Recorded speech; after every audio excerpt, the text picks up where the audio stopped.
Mm.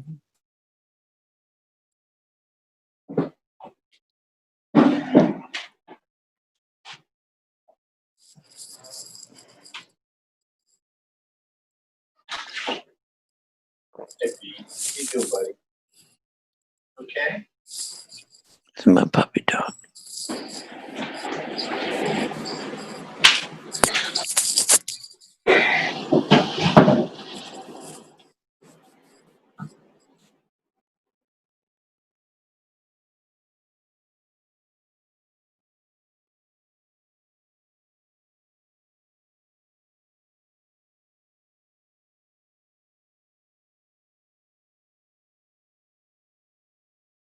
For the public that might be watching, I'd like to apologize. We have a slight technical problem, which we're attempting to resolve.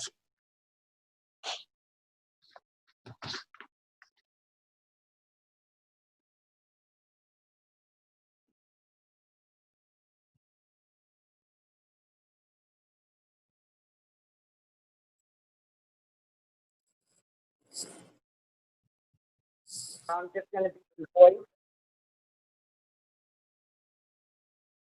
Right. Okay, so there's everybody. And then how do I get my, they said something about unmute. Betsy, this is Mike from LTV. You're live on the air during the meeting right now. Okay, I'm going to hang up on the cell phone, okay? I mean on my landline, okay? All right, great, thank you, bye. All right, hi. Okay, so there's everybody. And then how do I get my, they said something about unmute. Betsy, you're live right now. We can hear you fine. You can begin talking. Hi. I'm going to hang up on the cell phone, okay? I mean on my landline, okay? Okay. Right, great, thank you. Bye. So should I, here's everybody.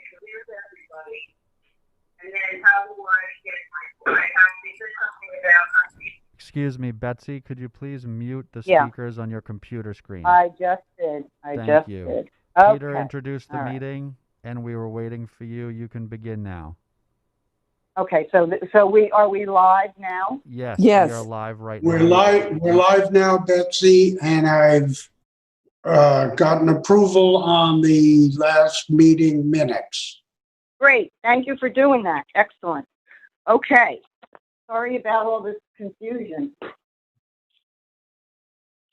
So we're going to open up the meeting with the first application, which is the Agricultural Overlay Townline Properties LLC 155 Townline Road, tax map number 300-202-1-3. And that would be Esperanza. If you could read into the record what the application is for, please. Certainly. The application is for a 184 square foot cabana.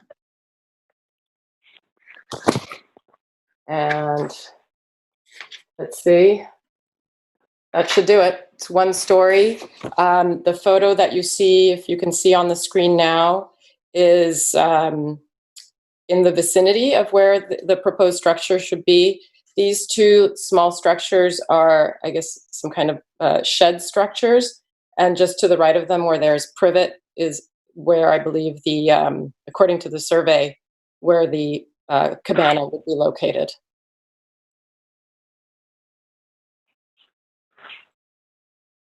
Okay. Is there anybody on the call to represent the application? Betsy, this is Mike from LTV. There are currently 4 callers on hold. I will be able to bring in them in the order that they called. I'm All right, not we're sure looking as to who is who. We're looking for someone from Dewey's Planning. They'll have to individually acknowledge what they're calling for. I'll unmute the first person who've called in today right now. Caller, you're live on LTV with the ARB. Could you please state your name?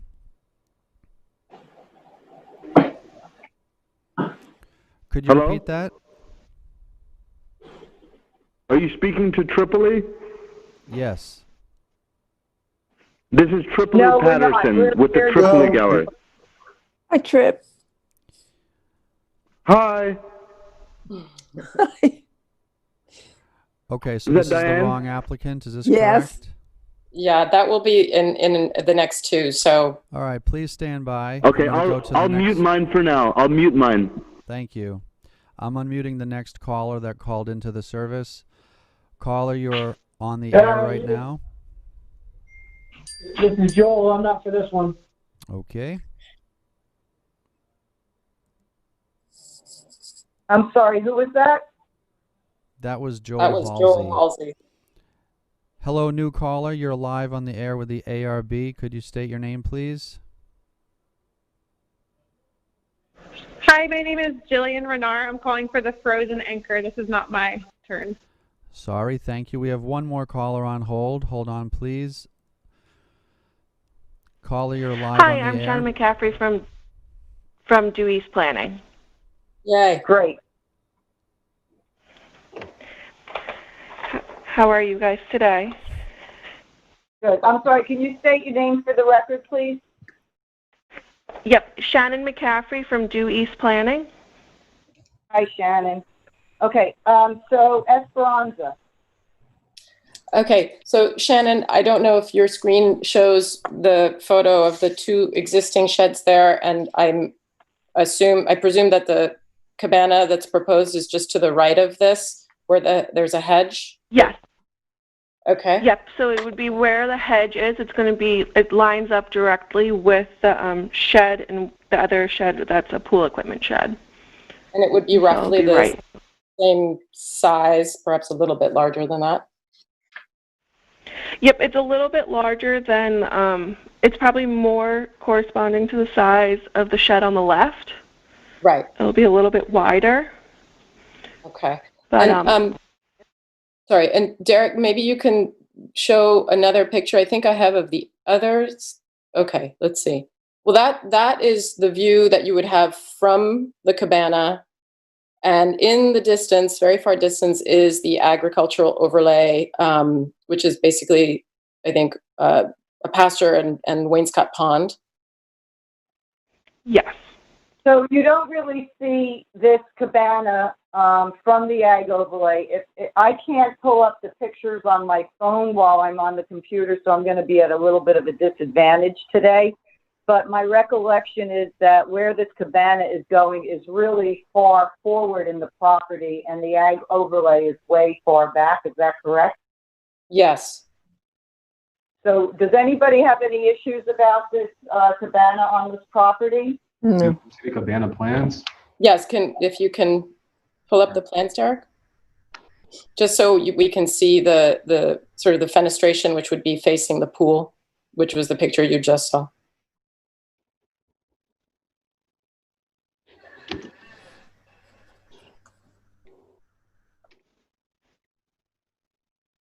I think, okay, yeah, so to the farthest right on the lower part of the plan, that it would be the side that faces the pool, correct, Shannon? Well, let me ask you this, because I That just is don't correct. want this to, right, maybe it will help if we could all see the survey where the cabana is going, because if it's really not in the line of the ag overlay, I think we could move this forward, correct? Yeah, I think it's okay, considering where it is and how small it is. I just wanted you to see how much window there was, which is totally fine.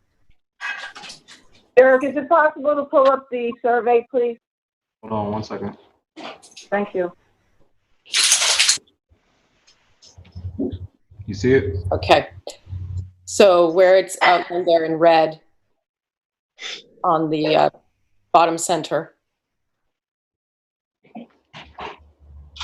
And the ag overlay would be all the way over to the right, past the structure of the house, the dwelling.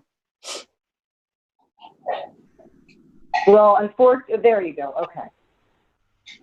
So, Derek, if you could use your little pin and show and just point to where the cabana is going, and then also where the ag overlay is, which is, I believe, all the way to the right in the corner underneath where the north symbol is.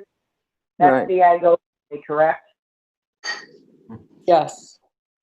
And the cabana is all the way in the front by Town Line Road, correct? Yes. Yes. And that's why I gave you those photos, because I think it's really just tucked away in that back corner. There's a vegetable garden. There's a whole meadow right in the middle there between all of the structures. So I think it's perfectly situated and it's really a lovely property. So would you like to make a motion to approve the application as presented? I have a question. Yes. So before you get to that, does the material match the existing sheds? And is there any lighting? Everything is proposed to match the existing structures. There's one sconce that will be out for an exterior light near the door. And the door is facing the pool, correct? Correct. And Peter, it's like a mast light, so it's a down facing, and there should be in the file if Derek maybe can. Yeah. Okay. I don't have any other questions. Okay. Okay. Anyone else? No. No. All right, Esperanza, if you'd like All to right. make a Well, motion. there's the light, and I'm really fine with everything that's proposed. If anyone else has any questions or not, then I'll go ahead with the. Please Make a do. motion. Okay. I make a motion to approve this application as submitted. Okay. Great, do I have a second? I second. Was Second. that Diane? I'm sorry, was that Diane? Yeah, that was, I second. Okay, all in favor, Peter, Aye. Chip, Aye. and Betsy, aye. All right, thank you, Shannon. Thank you. Thank you so much. Have a good one, guys. Bye. You too, bye-bye. Okay, the next application is under business sign, and that is Frozen Anchor, tax map number 300-6-3-6-478 Westlake Drive in Montauk. And Michael, I believe there was someone on the line for Frozen Anchor. Yes, just one moment. Caller, Hi, you're on I'm here. My name is Jillian Renard. I'm sorry, can you say your name again, please? Sure. Hi, my name is Jillian Renard. Just Jillian Renard? Yep. Hi, Jillian. So this is an application for a new business that I believe is going in the old Ben and Jerry's building at Montauk Harbor. Is that correct? Yes, that's correct. Okay. And Derek, if you could pull up the imagery of the new signage that they have showing on the building first.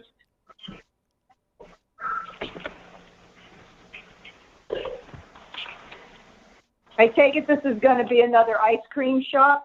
It is, yes. Very excited. And the application is for a new sign, one side at 27 by 96 inches wide, which is 18 square feet. And it will hang over the door. Is there any lighting? No, right? No, there's no lighting over there, no. Okay. And then in my packet, you had submitted a rendering of the sign in an aqua color and a rendering of the sign in a gray color. Is that a choice that you're making? It is the aqua color. I must have sent you the incorrect file as well. I apologize. Okay, that's no worry. So it is the aqua color. Okay. Derek, can you pull up the actual imagery of the sign itself? Mm-hmm. Nice.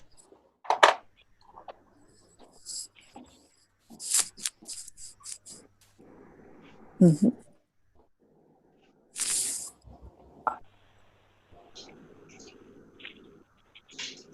There you go. So that's the sign, and like I said, it is 18 square feet. Does anybody have a problem with it? Because if not, I'd like to make a motion to approve the sign as presented. No problem. No problem. Okay. So I'd like to approve this as presented. Do I have a second? Esperanza. Second. All in favor, Chip, Yes. Peter, Aye. and Diane. Aye. Okay, and Jillian, if you can hang on there. Jameson, they also are in front of us under change of commercial. Can I do that now, please? Sure. I actually Yes, just had a please. question. I had a question going back to the two colors. I see in the packet, there's a color number associated with the gray, but I don't see a color number or name associated with the aqua. Do we want to ask the applicant to put something in the file with the actual name of the color, or is aqua Well, fine? let me say this. Let me say this. In my file, I have the actual aqua color presented in the sign imagery, as well as the color hex number. And the color hex number actually matches the gray color hex number. And I it's think what you guys 9. are talking about is just from the printer. The way the printer printed this image out, it didn't look like a grayish. What's going on?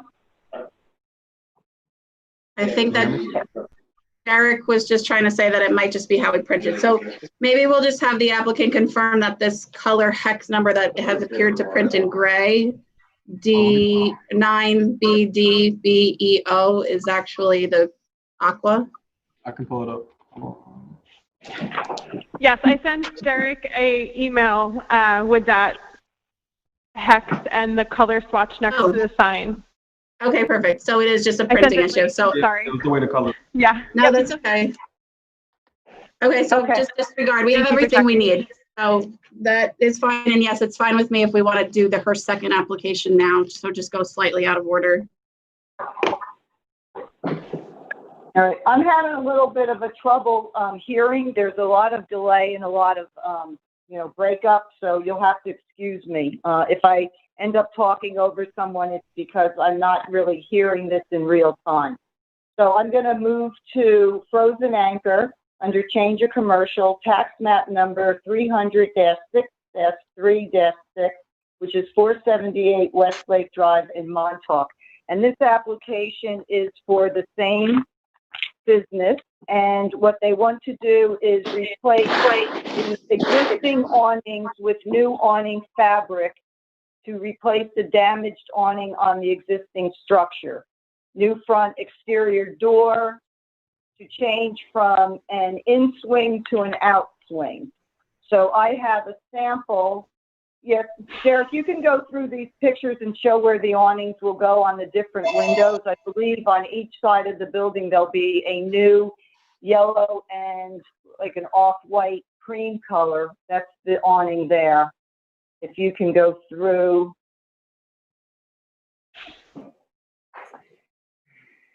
The photographs. Yeah, I believe those are all the awnings. So the awnings will go on that window where the frame is. Mm-hmm. And it will go on the large 3-panel window on the frame underneath the air conditioner.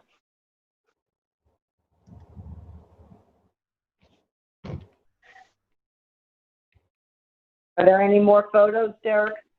This is it. So it's That's it. 2 locations, right? Excuse me? Only 2 locations? Or 3? Julian, are there 2 Three. locations? 3. 3, yes. 3, that's what I thought. So 1 in Front, the face side, and and 2 in back. the back. Yeah. Right. All right, does anybody have any questions about the awning and the yellow and off-white stripe? And then also any comment about the door flipping from a swing out to a swing in? The opposite. I think currently it's a swing in, and I think they want to swing out. Yes. You're right. And swing From out. a swing in to a swing out. I believe that's a code issue, so no problem with that. I find the yellow a bit striking.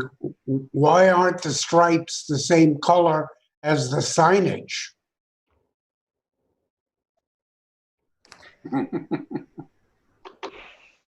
Jillian, can you Do you want me to answer respond that? Yeah, please. Sorry. So our whole, there's a lot of echo like you guys said, so I was trying to not talk unless I'm needed. The entire space, the 3 buildings on this existing property are all beautifully repainted, or they're all beautiful and white. So everything is clean and white looking. So any pop of color makes it cheerful for an ice cream store. So we own a candy store in town. It's the same colors of the awnings you guys approved for us a few years ago on that candy store. So I thought it would be a nice play to kind of tie the 2 stores together. That's why they're the very bright color awning and a very bright color sign. The color of the sign is pretty bright.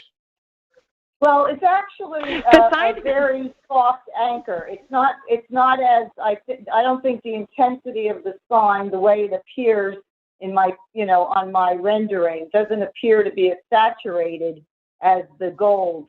I thought actually the same when I first looked at it, but because of the location and it being outside and it's not really, bumping into another building next to it, I just thought that it was a color preference from the owner.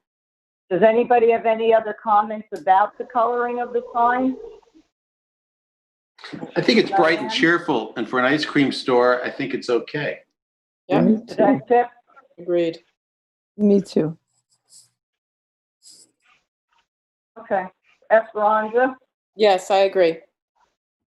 that it's okay? Yes. Okay. All right, so I'm going to make a motion to approve the striped awning for Frozen Anchor as presented. And can I get a second, Esperanza? Second. All in favor? Chip? Yes. Diane? Yes. And Peter? I Great. Okay, you're good to I go, think Jillian. Thank you so that's- much. Good luck. Betsy, I think your Thank motion. you. Can I ask a question about the doors? Well, Peter mentioned that he thinks it's a code issue and that it might be a preference for you, but he thinks it might be a code issue. So if you're fine with it and it would be what it should be, we're okay with it. Okay, thank you. Yeah, I was told that you guys were going to be able to tell me which door I actually needed because you prefer it to be an outswing, and because it's grandfathered in as an inswing, I wanted to make sure we were going to buy the right door. I've not done anything yet, but I wanted to make sure. So. Well, that is something that I can't speak to. Jameson? Okay. Yeah, so Wait, hold on. Jillian, so who told you that it's up to the ARB to decide if you're grandfathered in? Is that what you said? Oh no, the fact that the door is in swing, we wanted to go out, and I was told that it's preferred if it's an outswing, and I was just making sure we were purchasing the right door before we did anything, obviously. Okay, and I'm not sure what the answer is. That's because that's a building department issue. So are you clear based on this conversation, which is allowed? Yes, I'm okay. Well, I think maybe the question is the question an aesthetic one, as in it's an outswinging door, but we need to look at it as to what it would look like? That would be the only question that the ARB would be looking at. Oh. So okay, so then never mind. I retract the question. Oh, good. Thank you guys for all of your help. I really appreciate it. So, okay, wait, hold on. Because if you sign off now, it's not going to help you with the door at all. Do you want the board to disregard any approval of any door, or do you need them to consider your door as part of the approval? I'm assuming that it's approved. Let me ask a question. Is the style of the front door changing from what is there now, or is it the same type of door? Same type of door.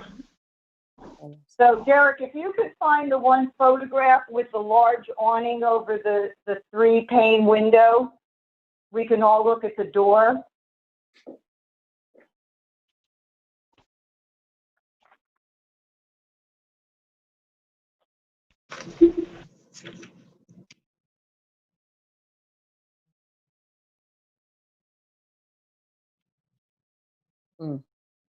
Is it this picture?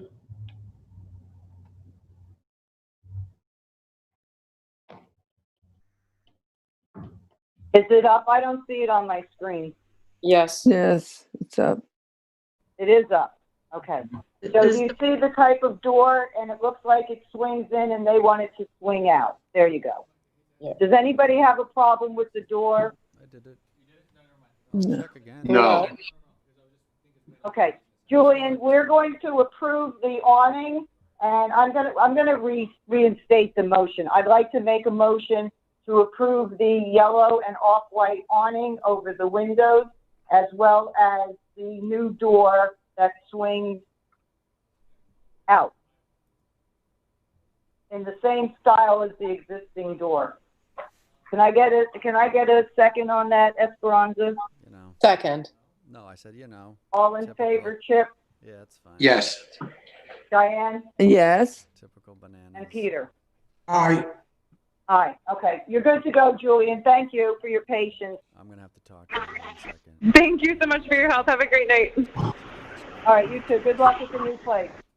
So I'm going to move on to Tripoli Gallery, which is tax map number 300-197-1-37.1, 26 Ardsley Road in Wainscott. And that would be Esperanza. If you could read into the record what the application is for. Yes, it is an application for a sign, one sign, single-sided, at a total of 19.75 square feet, which would be 17.83 inches by 159.24 inches. And if you could, Derek, put the picture, the photograph where it shows the proposed sign. On the building? That on the building there. Okay, so that Nice. is the facade. It's the southern facade, which this faces Montauk Highway, Route 27. So you would really see this as you drove by, which the idea is, of course, because it's sort of tucked back behind these other buildings and next to the new Wainscott Green. And I know that Tripoli is on the line. Hi, how's everyone doing? Hi, Trip. Well, this is So- Tripoli Patterson speaking. Excuse me, can you state your name for the record, please? This is Tripoli Patterson. Thank you, Tripoli. Okay, I'm sorry. Go ahead, Esperanza. And then, Okay, yeah, so- one thing I just wanted to make... Oh, go ahead, Esperanza, sorry. No, I actually would like for you to speak. I've already given the dimensions which are stated here and can be seen by everyone on the screen. And then we can, go ahead if you have any comments on this and anything else. Well, I just have one question. I'm sorry, let me just ask one question about the signage. Are these painted on or are these pin letters? They're pin letters. Pin letters. And are they black? Yes. All right, great. Thank you. But one thing I wanted to make sure, what is the total square footage allowed for a sign? 20 square feet or 32 square feet? Esperanza, Do you want me to answer that? Sure, go ahead.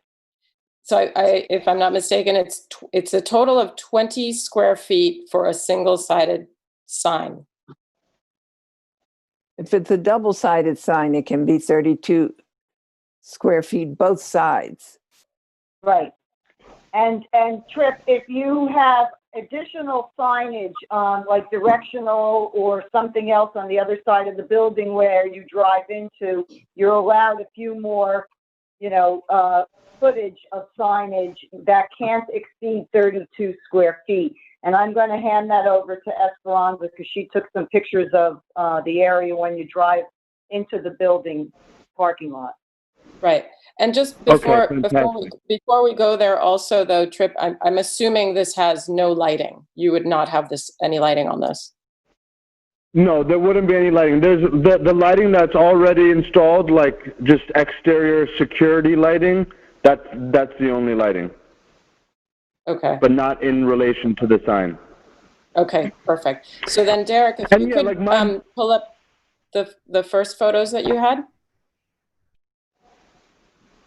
No.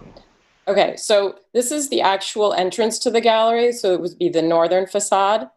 And then so there's the door. There's, as you can see, there's nothing really there. There's no signage. And then the actual Ardsley Road entrance, which is the other photo, Derek, please, where it says Wainscott Green, that is the road. And there's no street signage. So it's a rather tricky spot to locate.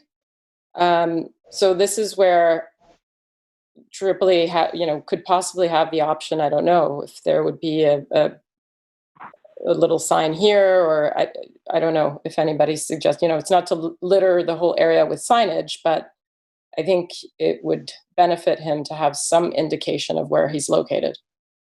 Esperanza, this building then has no access to 27 and it's tucked behind that gambrel barn that's been a home decor shop. Is that where we are?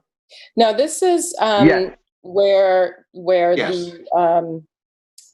it is. The rug guy used to be, and then he went out of business. And someone else is in there. It's in that vicinity. Exactly. This is literally like where the swamp used to be. Where you may know this. No, it's to the park is where the swamp used to be. Well, and that's right. It's right next the park to it, is right behind it. Exactly. So my landlord has I believe it's a 0.25 acre piece of land right behind where the swamp was. He had the land for like 18 years and built this warehouse a couple years ago. But just so everyone knows, I'm from here. I was born in Sag Harbor. My gallery, since its inception, has always been about catering to my local community as well as bridging that gap to the international art community with the artists that I grew up with. And I also want to work with the town as far as developing funds for the park and things like that. So I just really want to do whatever we can to make it that my business is findable, because it wasn't even on Google Maps. So I've been going leg and work to try to make it findable. Right. It's a little unfindable. It is a little unfindable, exactly. I mean, there's this little number 26 Ardsley Road sign here. I think it would be beneficial for Tripoli, for a business, to have some other signage in addition to what you can see from Montauk Highway. Yeah. Discreetly, I don't know. Right. Well, one of my suggestions would be maybe on the little sign that says the address. Is that your sign, Trip? Yeah, that's a sign that I made, but it was one of the construction guys made it while they were working for their colleagues, and I didn't want to do anything until I spoke to you guys. Right, because one of my suggestions would be maybe you create a similar sign, or maybe get the construction guy to redo it for you. Kidding. And then on top of the address, maybe put Tripoli Gallery on it so that you would have some type of directional sign so that people know to turn there. That would be one suggestion. Could I make it the same size as?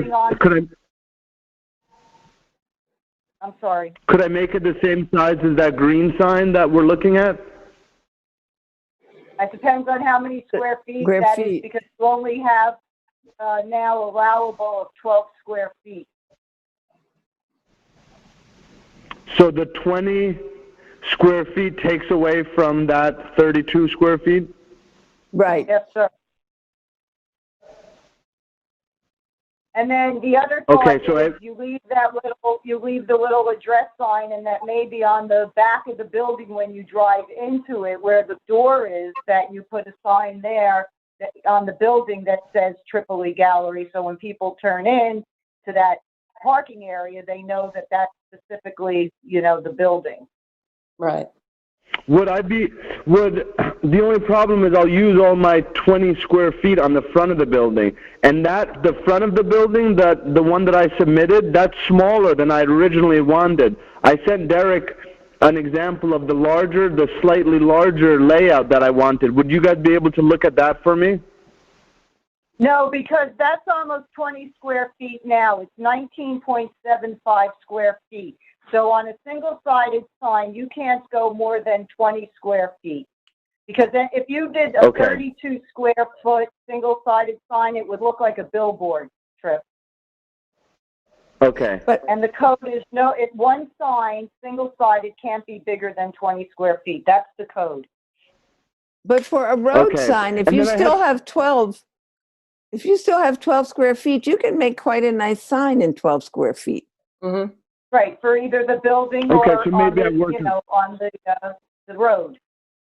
Is that a private road? It's not. That's Eastgate Road. It's a state road? No, Eastgate. Ardsley goes off of Eastgate Road. Okay. Jameson, can someone put a business sign on a public road? That's the question. Yeah. You can, but the county has to approve it because it's a county road. Right, and first of all, that's not on your property where that address sign is, correct? I'm not sure. No, I don't think so. No, I don't know.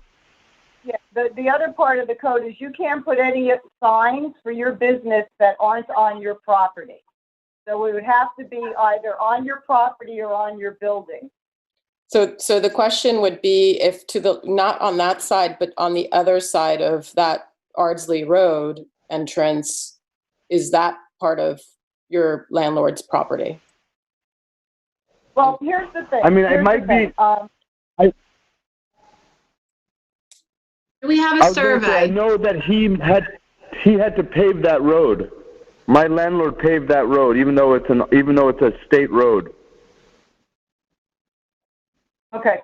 This is what I'd like to do, Trip. I'd like to ask you, and it's up to you. We can approve your 19.75 square foot sign tonight. You can move forward with that. Then you can come back to us either with a new application or a modification if you would like to do additional signage for 12 square feet or under, either on your property or on your building. Why don't we do that and move forward? Yes, good idea. Good idea. Because you're going to have to submit artwork with whatever sign you decide to add, and we're not going to be able to approve that tonight anyway. Yeah. Okay. Until we actually see it, okay? Okay, so I will go ahead and anyone have any questions about what Tripoli, the proposed signage? No, I think it was nice. Okay. Anyone else? Oh, Yeah. also, I have one more question. Is the town going to put an Ardsley Road sign up? And could we put that down somewhere? Because there's still no road. There's no sign for Ardsley Road. Well, Chip, that has nothing to do with the Architectural Review Board. Jameson, who can he contact in the town to find that out? I would start with the town supervisor's office, maybe copy the highway department. Great.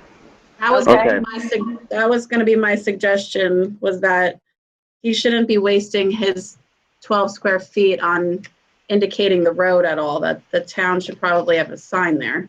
Yes. Right. Well, Okay. that's not, honestly, that's not his sign technically because, it's not on his property. It's the construction guy's sign. All Okay, right. so we're good to go. So, Esperanza, if you can make a motion to approve this. Yes, so I make a motion to approve this application as submitted. Thank you. And can I get a second, Diane? Yeah, second, sure. All in favor, Peter? Aye. Chip Yes. and Betsy, aye. Okay, so, Trip, you're good to go with this sign, and then if you have any new submits, you can contact Derek about, making either a new application or a modification to this, okay? Okay, sounds good. Thank you guys so much. Great, thank you so much. Thank you. Okay, change to commercial, Morty's Oyster Stand, tax map number 300-110-1-110, 2167 Montauk Highway in Amagansett. That's Peter. If you could read into the record what the application is for.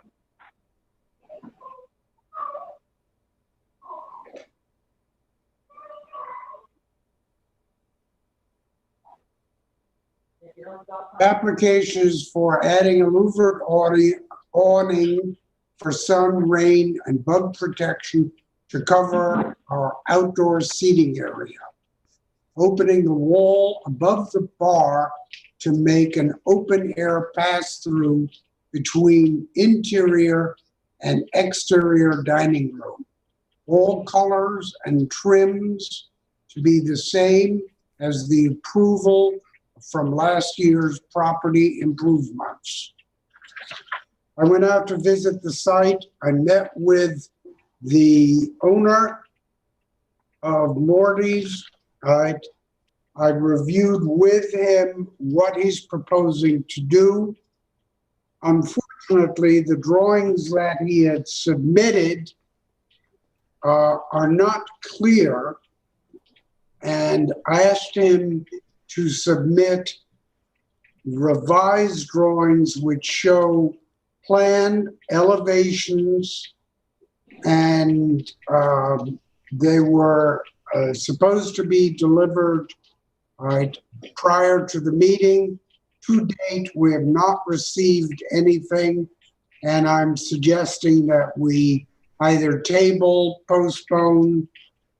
There's insufficient information that's been submitted to accurately reflect what is being proposed, particularly for the trellis that is not reflected on the elevations that were submitted.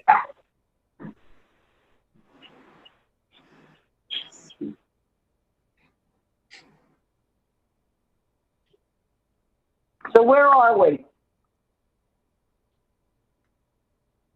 Do we have a caller on the line? Yes, Chair, we do. I will unmute them right now. Caller, you're live with the ARB. Could you state your name, please?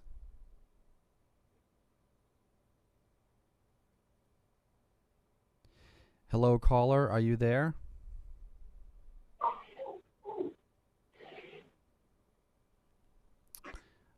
Their phone line is active and open, but I'm hearing nothing. So if you want to move on. Okay. You know, I have to excuse myself. Peter, I had to step away for 1 second. So I was under the impression that you got the new plans. Is that correct? I'm sorry, I didn't hear you.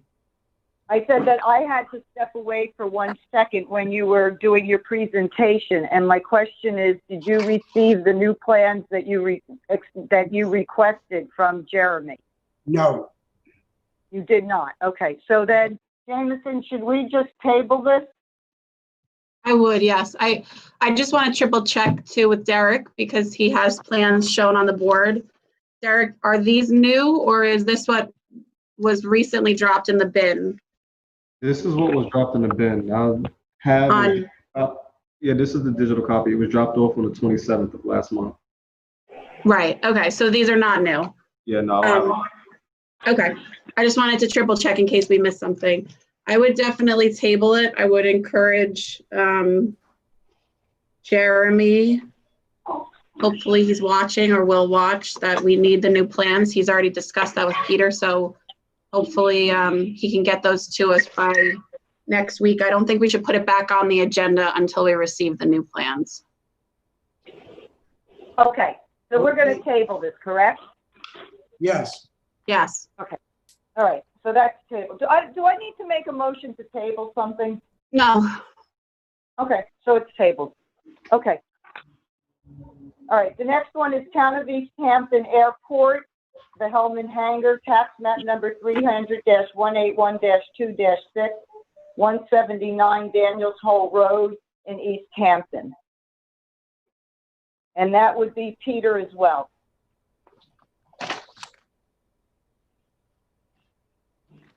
We've reviewed this, right, a few times before and approved the hangar at the airport. I believe this time it is only for the lighting. Do we have anyone on the line for this? Joel? Yes, I'm on and Gary Krupnick is on.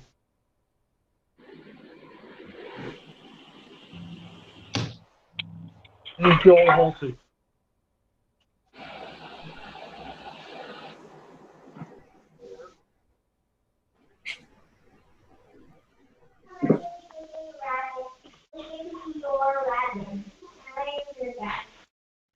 Hello? Hi, Joel. Can anyone else hear Joel? I can hear him. Okay. And Gary Joel. Krupnick is also on the line. Hi, Gary. Hi, Joel. Hello?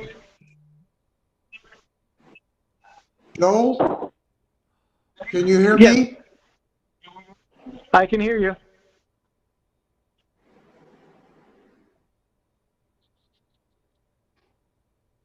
Can you hear me? I can hear Joel. Okay. Can you hear Joel? I too, yes. Okay, go ahead, someone. Joel? Joel, you're up, Joel. Okay, yeah, so this was just on to wait for the planning board to approve their lighting, or the lighting for the hangar. The planning board has approved the lighting. We're scheduled for public hearing on June 26th. So I wanted to get that to the Architecture Review Board, and that's what you have in front of you now. Okay, there are two lights, one adjacent to the exit door and one at the hangar door. They're indicated on the elevations. They're both dark sky compliant. I have no problem with the submission. Does anyone have any questions? I just have one quick question. I noticed that the light for the hangar door is a motion light, so unless, you know, an airplane is approaching, the light will be off. Is the back door a on and off switch, or is that a motion light also, Joel? I believe that it is a motion, so when you walk up to the door, it'll turn on, and then it'll turn off. All right, great. Okay, perfect. All right, I have no questions, Peter. Anyone else? No. No, I don't think so. I'd like to make a motion that we accept this proposal as submitted. Good. Just, can I get a second, please? Second? All in favor, Esperanza? Aye. Aye. And Diane, aye. Aye. Betsy, aye. Great, you're good to go, Joel. Do you have anything else on the agenda Thank you. tonight? Nope, that's it for me. Thanks. Have a great night. All right, great, you too, okay. Thank you. Montauk Clothing Company, tax map number 300-49-6-7, 76 South Elmwood Avenue in Montauk. We reviewed all the changes to the modifications for the exterior building last week. There was some question about the lighting in that one of the new doors that we approved, which was a storage area that had a door with a light fixture next to it. Fernando had told us that the light fixture would match what was originally approved. We did not have that in the record. And Derek, if you can pull up the spec sheet or the tear sheet that they submitted for this so everyone can see it. So it's just a small canister downward facing light. And that is what we supposedly approved, or the building department, I believe. Maybe it never came before us, but the building department had approved it. So tonight what we'd like to do is have the board review this light fixture, and if anybody has any comments or questions, I'm going to make, if not, I'm going to make a motion to approve this light fixture for the lighting on the exterior building. Did everyone have a chance to review the spec sheet? Yes, Mhm. Okay. Any questions? no, No, Okay. So I'm going to make a motion to approve the lighting on the sheet number L100 that was submitted by DeSuna Architect for Montauk Elmwood Apartment, Montauk Clothing Company. Do I get a second, Diane? Yes. All in Second. favor, Chip, yes, Peter, aye, and Betsy? Okay, we're good to go on that one. So the next one, under fences, walls, and berms, new category is Maribel Diaz. I'm never going to get this crossing. Tax map number 300-103-1-6.3, 107 next half. And that would be Peter. Is Maribel on the line? There are currently no callers. I'll let you know if there Okay. are. Okay. So Peter, would you like to, Excuse me, a caller has just called in. One moment, I'll unmute Okay, them great. now. Caller, Yeah, you're let's see live who on it the ARB. Could you state your name? Caller, you are live with the ARB. Could you state your name? Bill Baez Kravchik. Can you hear me? yes, we can. Hi, Yes. Maribel, how are you? we can, I'm good, thank you. How are you? Very well. So Peter, if you'd like to review the changes that Maribel had suggested, unless you would like Maribel to explain them to the board based on our conversation from the last meeting. Peter? we've reviewed this project previously. This is approximately 4.5 acres, right, in the Springs area, which is essentially surrounded by, right, public property on it. We had asked to reduce the fencing around that area, around the site, right, to be between 25 and 30%. Right, Maribel has come back and has suggested that you will move the existing fence on the west property side to be within the scenic easement rather than outside of the scenic easement, and is requesting that the board approve this area as opposed to a reduction that the board has suggested she consider. Maribel, do you want to say anything? Well, no, in addition to that, I also sent, hunting maps noting that we're surrounded on 3 sides by hunting grounds. And for the sake of safety, this is why I am suggesting this as well. I noted that the property is surrounded on 4 sides by over 30 acres of preservation land. And I sent that map as well as you also, we talked about this last time we met. So basically what you're presenting is my suggestion, and I hope you find this acceptable. Peter, how do you feel about what Maribel has proposed at this point after we've had further opportunity to review what she submitted? Well, considering the fact that it's virtually surrounded by public property, I'm okay with this submission. Yeah, me too. I have to agree with you. Yeah, me too. Diane, how are you feeling about this? Yes, I agree. I think that, I think it's fine. Peter, Chip? I agree too. Okay, Esperanza? Agreed, yes. Okay, so Peter, if you'd like to I'd like to make a motion that we accept this proposal as submitted. with the change to the fencing going on the inside, inside before the scenic easement, correct? Yes. Yeah. All right, do I have a second, Diane? Second, yes. Okay, and all in favor, Chip, Yes. Esperanza, Aye. and Betsy, I. Okay, Maribel, you're good to go. And thank you for moving that side fence for us, Yeah, thank you. or for the town. Thank you very, I appreciate it. thank you very much. Why Okay. do I call the office once it's moved for final inspection? Jameson, can you speak to that, please? Yes, you can call the ARB office or email Derek. We have, once you move it, the next step is you need a request for a certificate of occupancy, which is it's a single sheet of form that's on the website. But if you need help, Derek can help you. Right.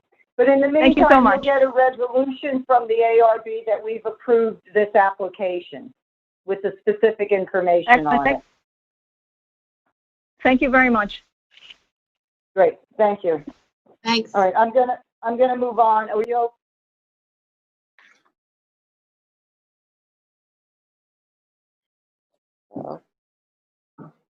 Am I okay to move on?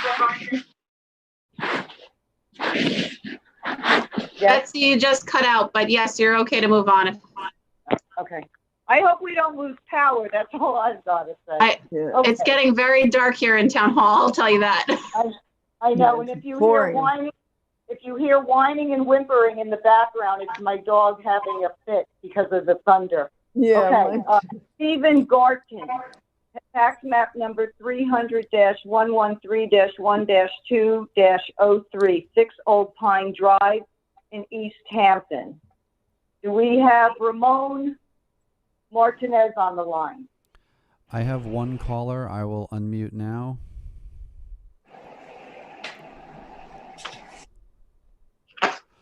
Caller, you are live with the ARB. Could you state your name?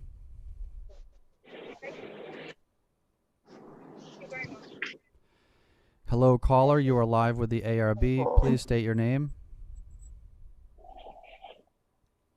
Oh, I'm sorry. I'm not Stephen Garden. I'm Rachel Marciniak.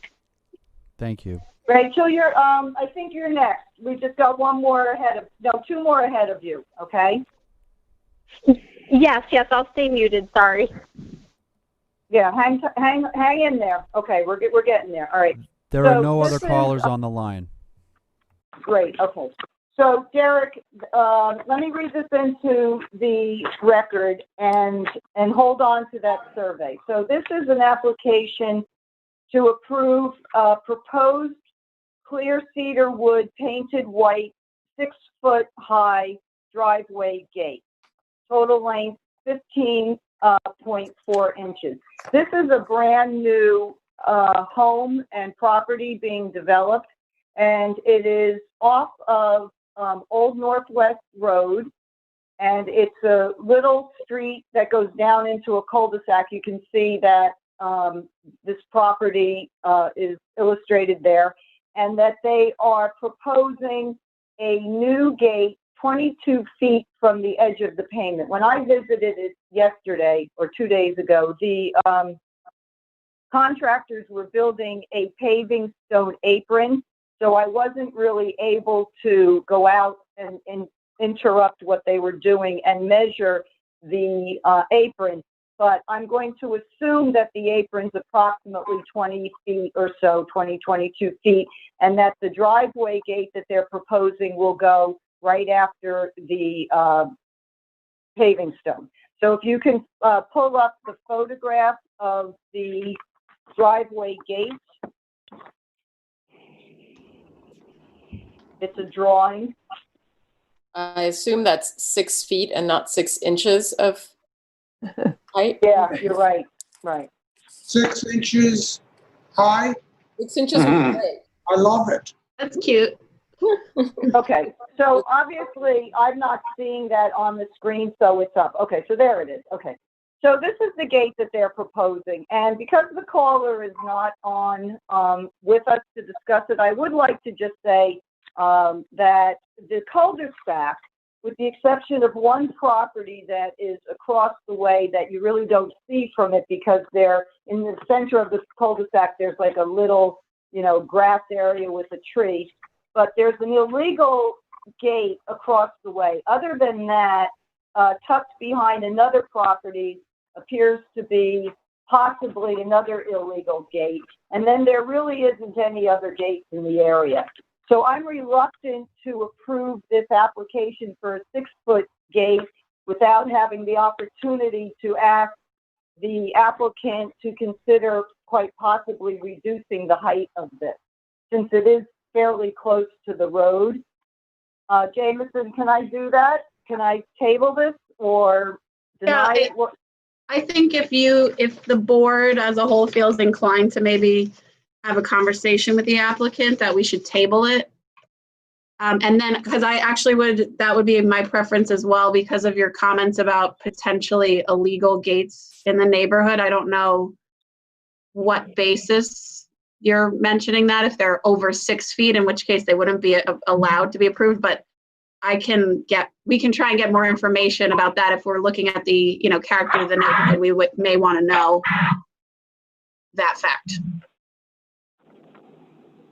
The illegal gate that I'm referencing was 8 foot, plus it had 4-inch wood globe finials. Okay, so do we have, okay.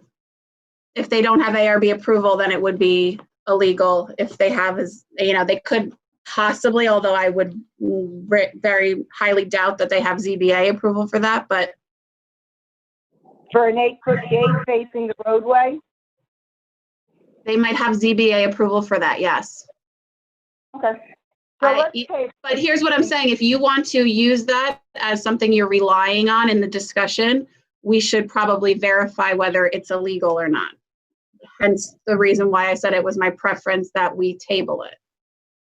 If that's something that the board is relying on in your consideration of this particular. I guess the only reason why I said it is because it appeared to be something that the ARB would not have approved, and I wanted to make a comment more so that other than that, and a gate that's really tucked way back, there aren't any other gates in the neighborhood, and I was not going to deny the applicant a driveway gate. I was just going to ask him if he would consider something lower than 6 feet, because it is fairly close to the road. And I just think, it might be something that would be beneficial to the neighborhood if it wasn't 6 feet. That's where I was going with that. Okay. Is it an automatic gate, and where is the keypad? Well, it doesn't state that it's an automatic gate, and there is no keypad because, like I said, the entire property is under construction, and they're just developing the driveway apron now. I think we need to table it until we get somebody to answer these questions. Okay. So I'm gonna make a motion to table this. Okay. Okay. Okay. Make a note. Okay. Robert Gerbino, tax map number 300-172-3-38.7, Old Station Place in Amagansett. That's Diane Benson. And that's Ramon also. So unless we don't have any other caller other than Rachel Marciniak on the line, I would imagine that Ramon is not there. Anyone else on the line, Michael? Yes, there is a new phone call that just came in. Would you like me to unmute Rachel and the other one? No, just the other one. Excuse me, Chair, both? No, we're not Rachel, the new caller, please. See who that is. Okay, just a moment. Hello, caller. You are live on the air with the ARB. Could you state your name? My name is Ramon. There's Ramon. Ramon Chavez Martinez. Okay. Yes. Hi, Ramon. So, Jameson, can we go back to 6 Old Pine Tree, Old Pine Drive? Sure. Okay. Yes. So, Ramon, I was out to visit the property, which is under construction, and we had a conversation about what your application is for a 6-foot gate and 22 feet back from the edge of the roadway. and I was mentioning that there really aren't very many gates in the area with the exception of a very tall one across the way. And I wanted to know if the applicant would consider maybe lowering the 6-foot driveway gate, since it is fairly close to the road in that cul-de-sac, to something lower, like a 5-foot gate. Yeah, I think typically in the middle is going to be like 5, because the highest point of the tops of the columns is going to be 6. Right, I understand that. But the way that the gate slopes, a good portion of it is towards the higher realm. It just appears to me that it's going to just feel very large in that area. Does anyone on the board have any other comments that they would like to make based on the design? Is it possible to look at the picture of the entrance again? Say that again? Is it possible to look at the picture of the location again? That wasn't this. Oh, well, there was nothing? Yeah. No.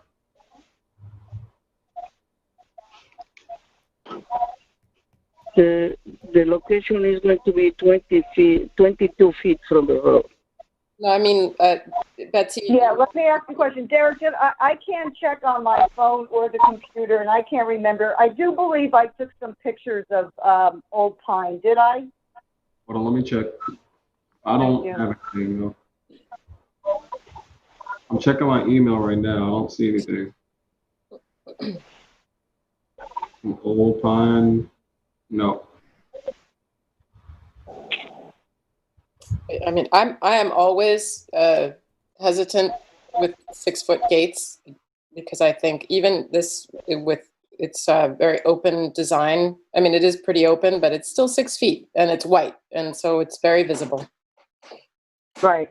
And, from a design standpoint, it's not as open as, it could be, because the bottom portion is closed and the panels are very close together. Yeah. So I'm reluctant to approve it. I would think if it wasn't a slope up to 6 feet, that if it, from the center where it is now, let's say that would be maybe 5 feet. If it was straight across, I would feel better about it. But if they were very intent on the design, then that they would have to just lower it in scale. Is that possible, Ramon? Oh, you want to? I can give you.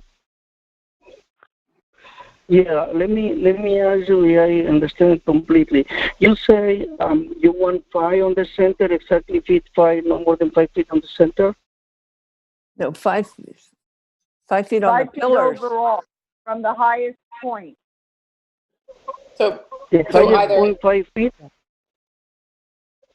Yes, I would like to ask if the owner would be willing to drop the height of the gate to the highest point to 5 feet, or just have it not have the slope up to 6 and just go from across where the center is straight across. Straight across, looks like a flat. Yes. Okay, let me ask them. Okay, the highest point 5. Yes, if you wouldn't mind, that would be really appreciative. Now, if they like the cap design, if they could keep the gate and the post at 5 and have a few extra inches on the cap, I think that would be acceptable. Like have a 5-foot gate with the post being 5'3" with the caps. That's something that's reasonable also. Okay, I understand. Okay, let me talk to the owners. I have to put this for next meeting, right? Right, that would be great. And if you could just let Derek know before next Thursday. So also, we're going to table this as we did prior.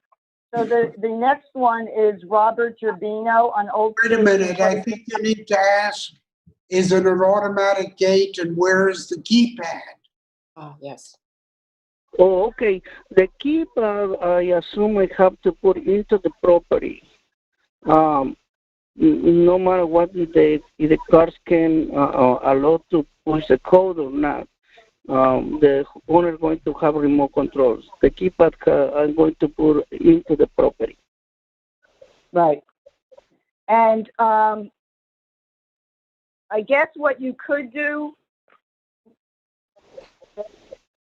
Ramon, is when you come back, is maybe mark on the survey where the keypad's going to be so that we have an indication. Okay. Okay, and I have to leave the survey at the town again, right? I'm sorry, can you repeat that, please, Ramon? I have to submit the survey with the town again. Well, you know the survey that you submitted where you have marked in red where the gate is going to go? If you could just use that same indication and then put a little mark in a different color, green or something, where the keypad is actually going to go on the property, I think that would help us, as well as if you could answer the question if this is going to be an automatic gate. Okay, perfect. Yes, it's going to be automatic gate. Yeah. It is automatic. Okay. Yes. Betsy? Yes. What would you think about, I find the gate very dense, about taking out every other spindle. I think that's a good suggestion. So, Ramon, if you could also, in addition to asking them if they would consider reducing the height to 5 feet, if they could also open up those panels to remove every other one in the design to open this up more. So it's not so... Open a little... More closed. transparent. Right. Well, transparent isn't the right Well, term. more open. More open, yeah. More open, more see-through. If it took out every other spindle, right, it'd still have privacy, but the top part would be much more open. Yes. Right. Okay. You say I can leave the how it is the same size, the same height, but I do the spindles more apart. Not the same. No, both. Reduce the height and take out every other spindle. Yes. Oh, okay. Okay. You know, it's not a very busy road in that neighborhood because it's a dead-end cul-de-sac, so it's not like they've got a lot of traffic going by that they need to have this sort of walled-in effect. Okay, Ramon? Okay. Yeah, okay. Right, I have so to make another we'll look drawing. forward to seeing you at the next meeting. And I'd like for you to stay with us and do Robert Gervino, tax map number 300-172-3-38.7, Old Station Place in Amagansett. And that's Diane Benson. Okay. Okay. Now this is an application for a driveway gate painted white, 5 feet tall. Now this photograph I was standing on the other side of the road. And there's a second photograph of myself standing at the pavement's end. So you can see there is very little distance between the pavement road and the house, very little.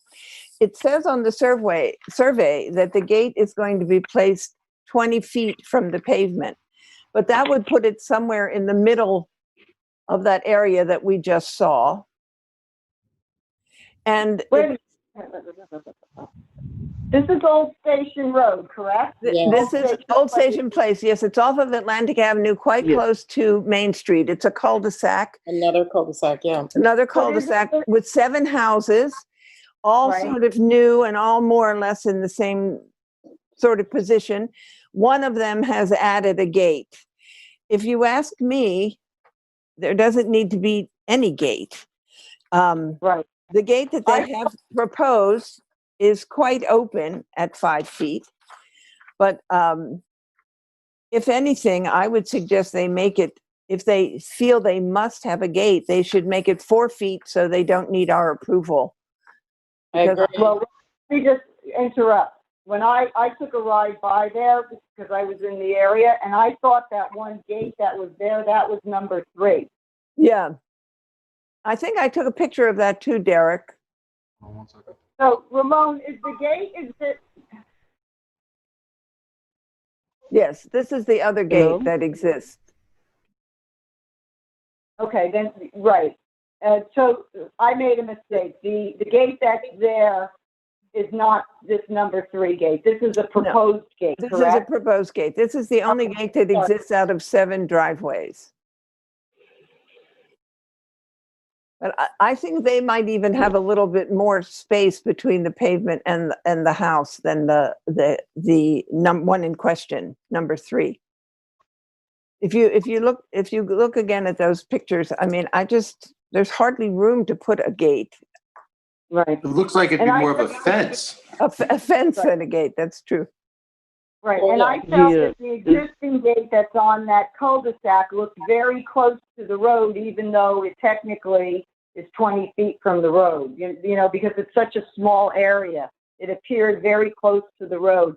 So I'm concerned about that also. Yeah, I can't imagine that in this situation of number 3, Derek, if you could go back to those road pictures where you can see the garage.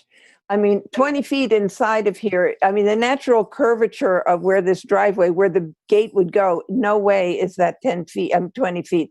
It's maybe 10 feet where you see the driveway curves inward. How wide would the gate be, Diane? That must be 30 or 40 feet. They say it's 16 feet. So maybe perhaps Ramon can chime in on this because I think he's on the line still. Ramon? Okay. Yeah, I listen, everybody. The gate is going to be 18 feet wide, and the gate is going to be a sliding. 18 feet wide, and it's going to be a sliding. Sliding gate. Okay. Sliding gate, so, yeah. Could we see the picture of the design again? The design, it's quite open. How does that slide? That's not a sliding gate. No, this is a double swing. Hinged. Yeah, but that's how it's going to look like, but it's going to be a sliding. I know that it's going to be like one panel that slides over? It's going to be a slide. It's going to be only one panel sliding all the way towards if we facing from outside to the right side, behind the pines. So it's not going to look like this. It won't have the division in the middle. It will be one panel.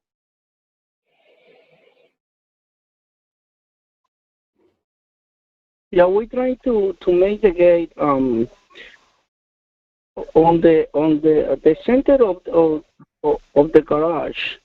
It's going to be 9 feet to one side of the garage and another 9 feet to the other side of the garage. And it's going to be a sliding behind the pines. Oh, so both panels slide? So they open up and slide, each panel slides one to the left, one to the right. One to the right, okay. That makes more sense because of the limited space. Both very limited. Slide to the right. But it's going to be sliding.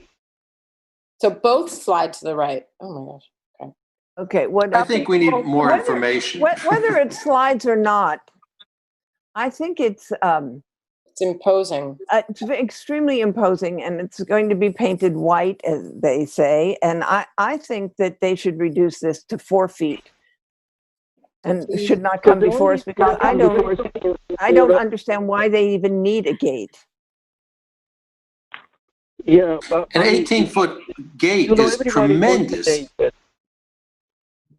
But the only question for I asking for a gate is because That is because it's 5 feet tall.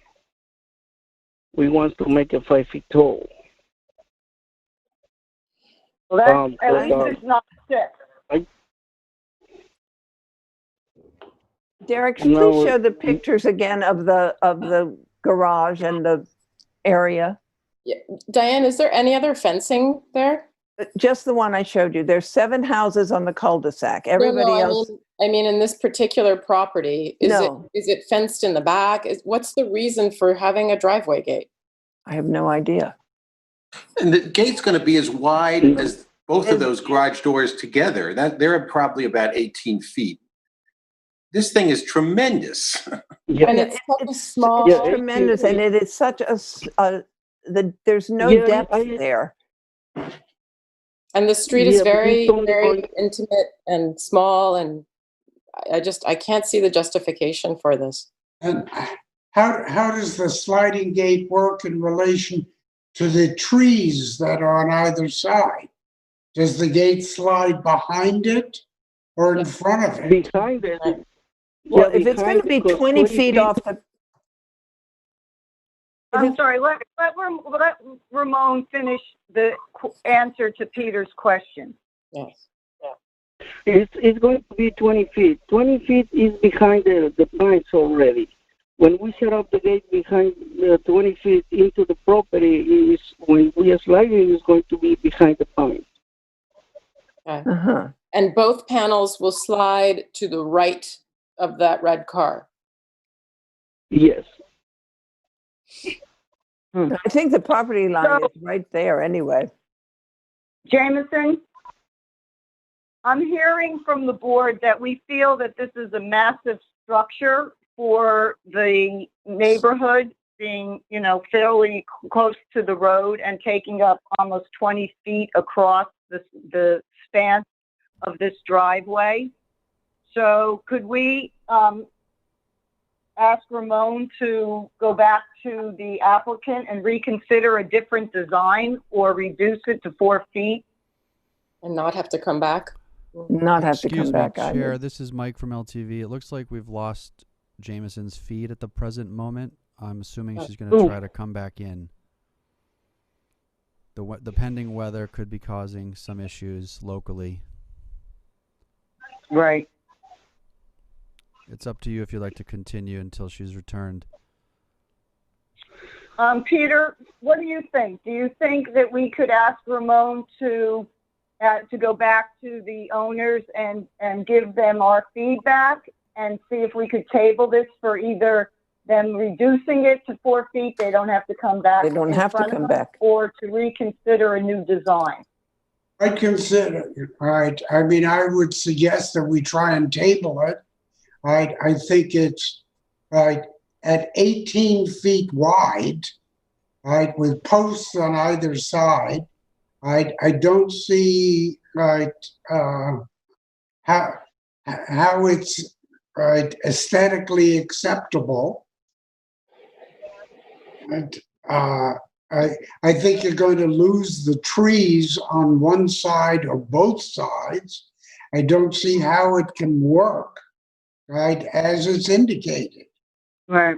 So, Ramon, we're going to ask you also to go back to your owners and ask them to reconsider, number one, a new design that's not so massive, or they can reduce it to 4 feet if they love that design and they want to keep it, and then they don't have to get our approval, okay? And you let us know before next Thursday if you want to be put back on. Okay? Okay. We're going to table. Thank you so much. Thank you, Ramon. Thank you. Thank you. Thank you, Ramon. Thank you. Thank you. All right, be well. Okay. Bye-bye. Okay, bye. Bye. So I'm going to move over to Rachel and Joseph Marciniak, tax map number 300-62-8-14.2, 3 Lincoln Avenue. Peter, I have a question for you. Can we continue this meeting without a legal counsel? I think Jameson's trying to get back on now. I don't know. I can't answer that question. And if we lost her, can she come up and join Derek? Derek, where is she located? She's coming up. She's what? She's coming up. She's coming to you? Yes. Good, okay. So do we have Rachel on the line? One moment, please. I'm unmuting her now. Hello, caller. You are live with the ARB. Could you state your name?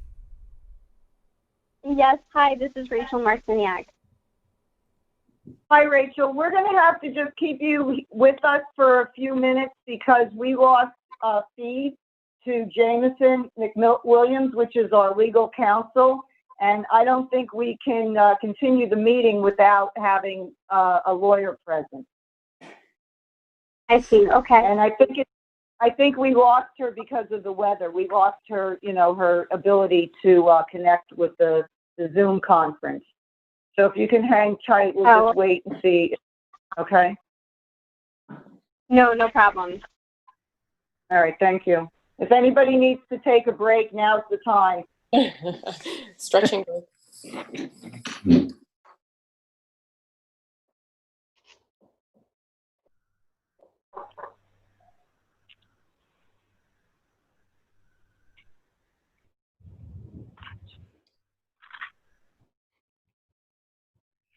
Derek, would you like to try Jameson on her cell phone and see what's up? Just go downstairs. What do you say? He's walking downstairs to go check in with Jameson at Town Hall. Derek is. So that's the picture of him is a still, correct? Correct, yes. He just left the desk where he's at, and he's going to go check in with her presently. Oh, there he goes. Okay, great. I have to say, Jason, I have such a delay watching this on LTV. Betsy, this is actually Mike. I'm sorry, this is Mike. Jason isn't here for the evening, but yes, you do have a delay. I'm Unfortunately, sorry, Mike. It's You'll okay. Have to excuse me. You're doing I great. thought both of you were there to keep each other company. Jason's left for the evening.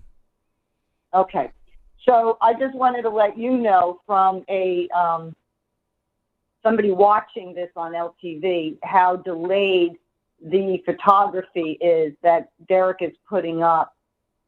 That the board members that are queued into the live stream are seeing it in real time, where me, because I had a hard time, getting online, and I'm doing this on my phone and watching it on LTV, that the delay is extensive. Like minutes? Just to let you know. No, it's approximately 20 to 30 seconds. I believe Jameson's in the room now. Oh, great. Excellent. So we're back on. Jameson, can we just test that we can hear you okay? Could you just say a quick hello? Hello, can you hear me? Yes, that's great. Town Hall lost Wi-Fi, so my laptop, which is what I have to use for Zoom, lost the connection. So here I am. Jameson, can you hear me? It's Betsy. Yes, she can hear you. Okay, but I can't. But I'm having a hard time hearing Jameson. That wasn't Jim. If I could ask a technical question, Jameson, I'm assuming you're social distancing. Is there any way you could get closer to the microphone of the smartboard, or no? Not. Yeah, I can try. I have a microphone in the room, but I'm assuming that doesn't help. I can sit next to Derek if we both wear masks, I think. I hear her well, but it's harder for Betsy, I believe, through the phone line. I see. Whatever you can do, Jameson, that's up to you. It's up to you. Okay, I can come down and sit at the other corners and sit up at the table too. But I don't know if I have a microphone down there.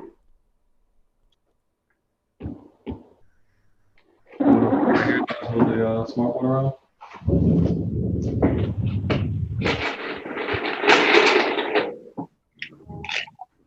I'm sorry, is Jameson moving so I can hear Yes. her, or should I? Yes, Betsy, proceed with yes.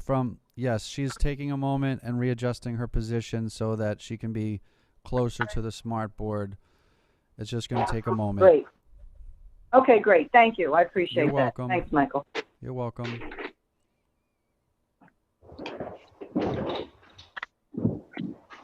And just one other thing, Betsy, just to know if there is some sort of disconnect from LTV with this weather, I have your direct line that you were speaking to Jason on, and I'll call you directly to try to get back. Okay.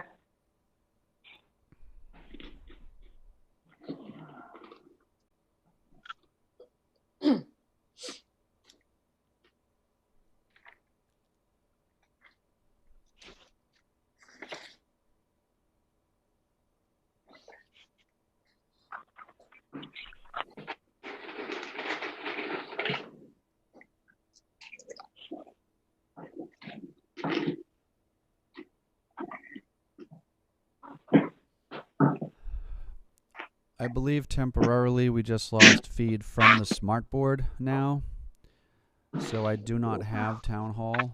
I'm assuming they're going to try to connect back momentarily, but I don't know.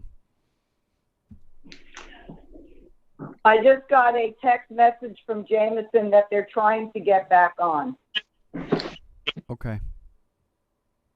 and that the power flickered at Town Hall. Mm.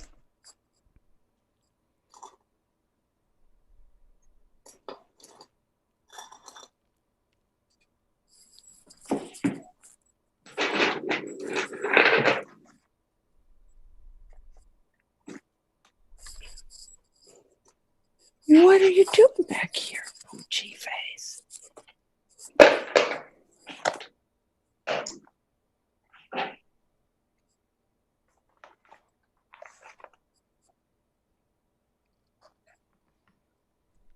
Betsy, would you mind, just for the viewers at home, to just give a quick summary of what we're doing so that people who might be signing in right this moment are aware why we're paused? Sure. So it is 5:35 p.m. On Thursday, the 11th of June, and we are in ARB meeting reviewing fences, walls, and berms. On the agenda, the next one up is Joseph and Rachel Marciniak of tax map number 300-62-8-14.23 Lincoln Avenue. And a few minutes ago, Jameson lost power, who is our town attorney and our legal counsel for the meeting. And until we can get up and going with Jameson, we can't proceed with the meeting. So we're just waiting at this point for everyone to get back on. And I believe we have Rachel Marciniak on hold with us. Rachel, are you still with us? Yes, I am. Okay, good. Thank you for your patience. No problem.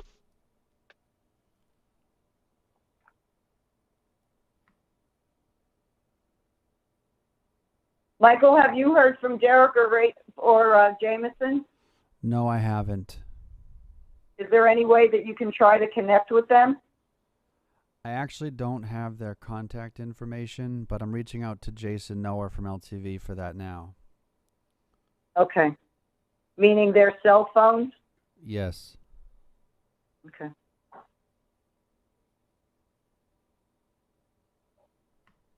I would have them in my phone, but I'm on my phone, so I can't. Peter, do you have their information on your phone? No, I don't. You don't have Jameson's cell phone number or? No, let me check. I may, I'm looking. Me too. I may have Derek's.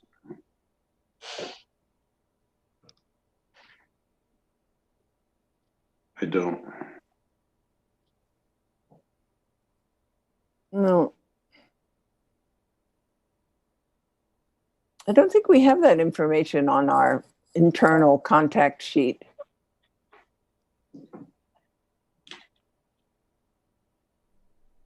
I guess we should in these days.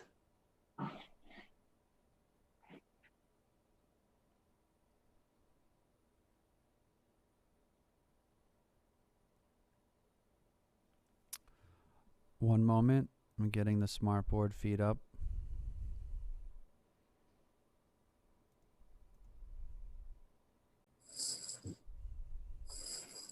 There they are. There we go.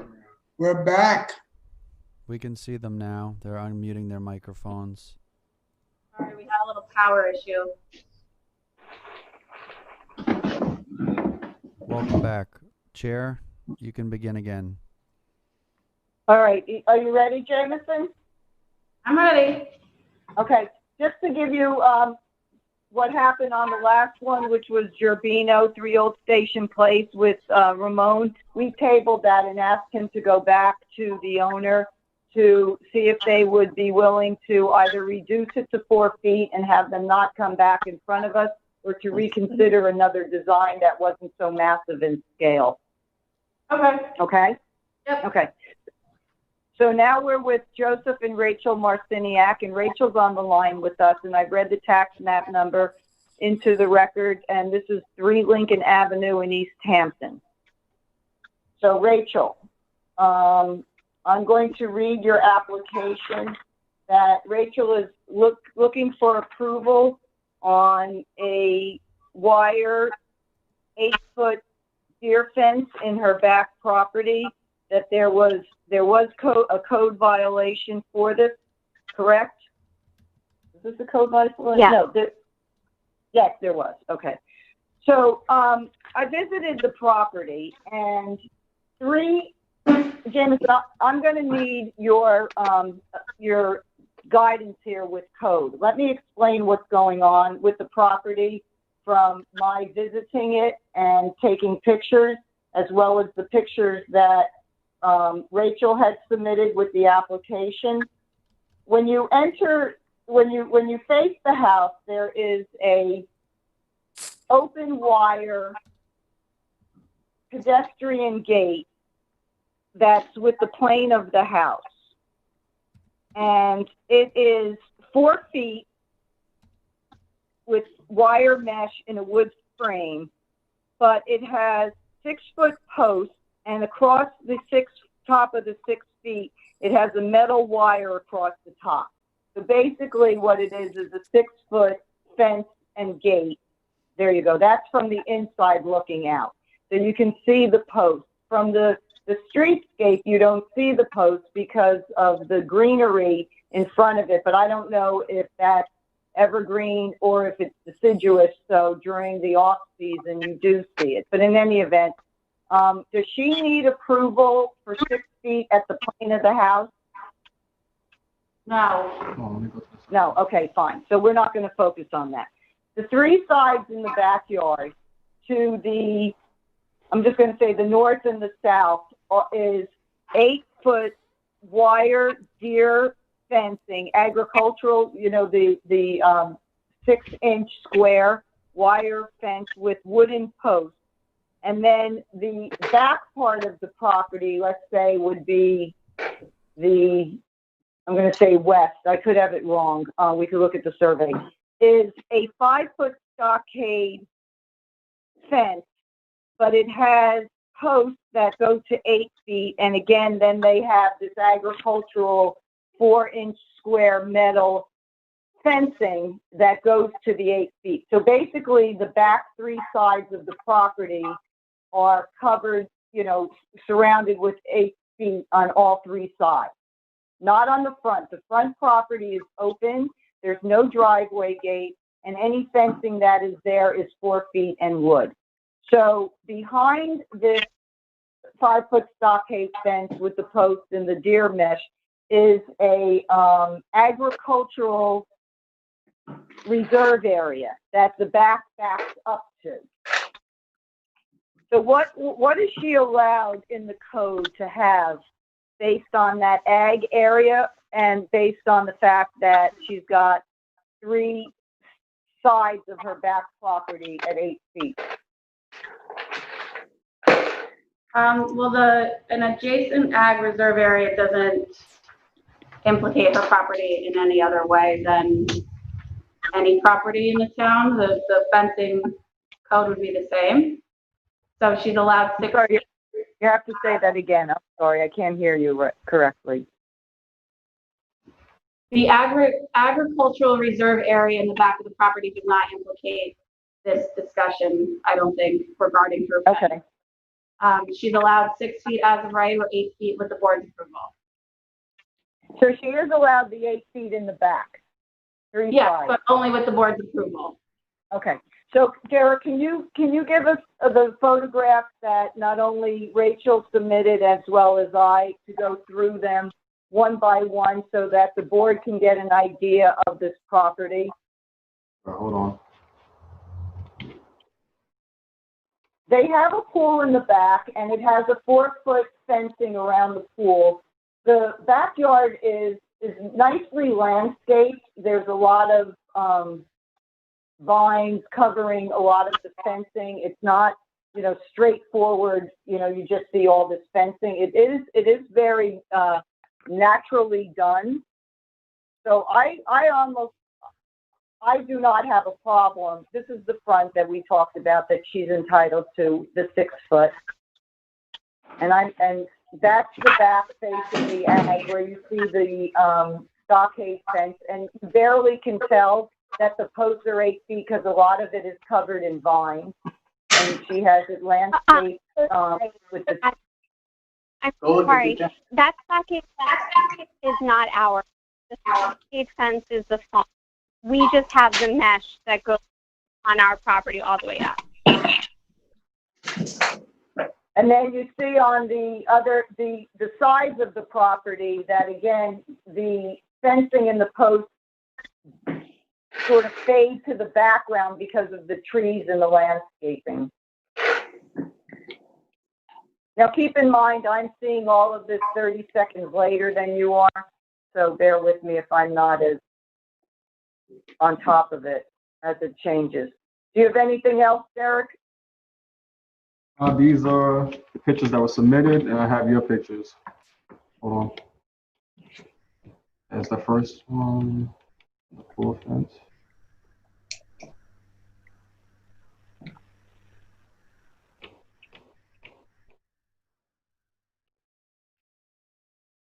Esperanza, let me know if you see a change in the photos. A change? You mean? What do you mean? Meaning that here's a new one. Right. Okay. Yes. That's the front. And there should be one more.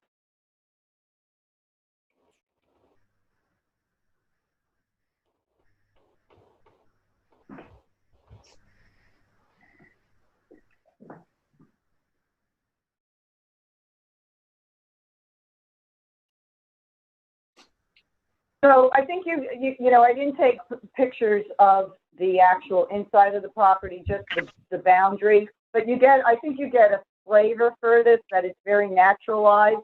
I would like to move forward and approve these 3 8-foot side fences unless anybody has any issue or questions or comments. Mm-hmm. So just to be clear, the 8-foot side fences are wire mesh versus these that are stockade, but the posts are much higher?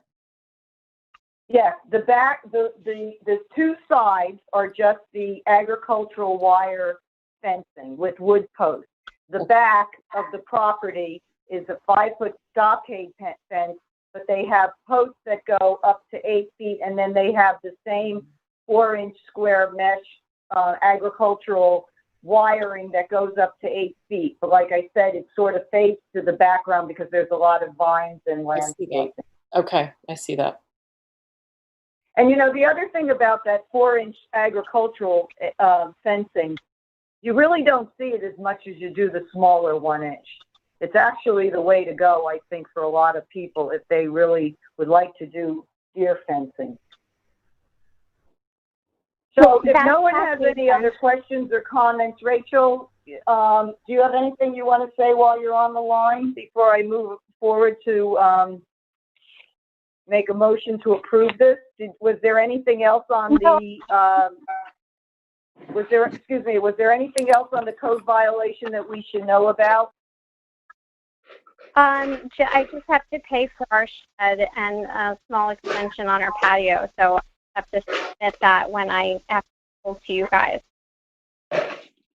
Okay, so the only thing that pertains to us are the 3 sides of the 8-foot deer fencing, correct? Yes, and I just want to state that fence is not ours. That's part of the farm. We just have mesh fencing and the post. Okay. So that would, okay. So you see is the, yeah. Okay, so the stockade fence belongs to the farm, but the wire mesh to 8 feet is yours. Is that what you're saying? Yes, right.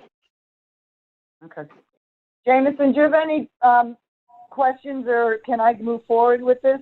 I have no questions. Okay. So I'd like to make a motion to approve the application for, even though it doesn't say on the application that the 3 sides, it just says 8-foot green wire, metal coated at 376 feet. But Derek, I would like to include in the resolution that this covers, you know, whatever it is, the north, south, west, or the east, west, north fencing, and we can look at the survey and determine that for the resolution. Do I have a second, Peter? Second. All in favor, Chip? Yes. Esperanza? Yes, aye. And Diane? Aye. Aye. And Betsy? Okay, Rachel, you're good to go. Thank you so much. You made my day. I appreciate it. Good. And you'll get a resolution from the office that you would be able to then, you know, move forward with to get certificate of occupancy for this area. Okay. So does that like come in the mail and then I send it to the building department? How does that work? Derek, if how you do I can get a reply to resolution? that, please. A resolution gets typed up and it gets sent to you in the building department. I would wait. They're usually ready around like in another 2 weeks. But considering everything that's going on, I'll stay in contact. Okay? I'm having a little hard time hearing you, Derek. I'll just email you separately so we don't hold anyone up. All right. Thank you very, very much. You're welcome. All right. Have a nice evening. Orchard House LLC tax map number. Orchard House LLC tax map number 300-172-04-10.3, 35 Old Montauk Highway in Amagansett. Michael, if you can check the line to see if we have Britton Bistrian on. Caller, I'm you here. are on the air. Hi, this is Britton Bistrian representing Orchard House LLC at 35 Old Montauk Highway. Hi, Britton. All right, Peter, if Hi. you can read into the records what the application is for. The application is for, I'm trying to determine, there's an existing gate and fence which was approved back in March of 2007 to erect a fence at 6 foot high. Right.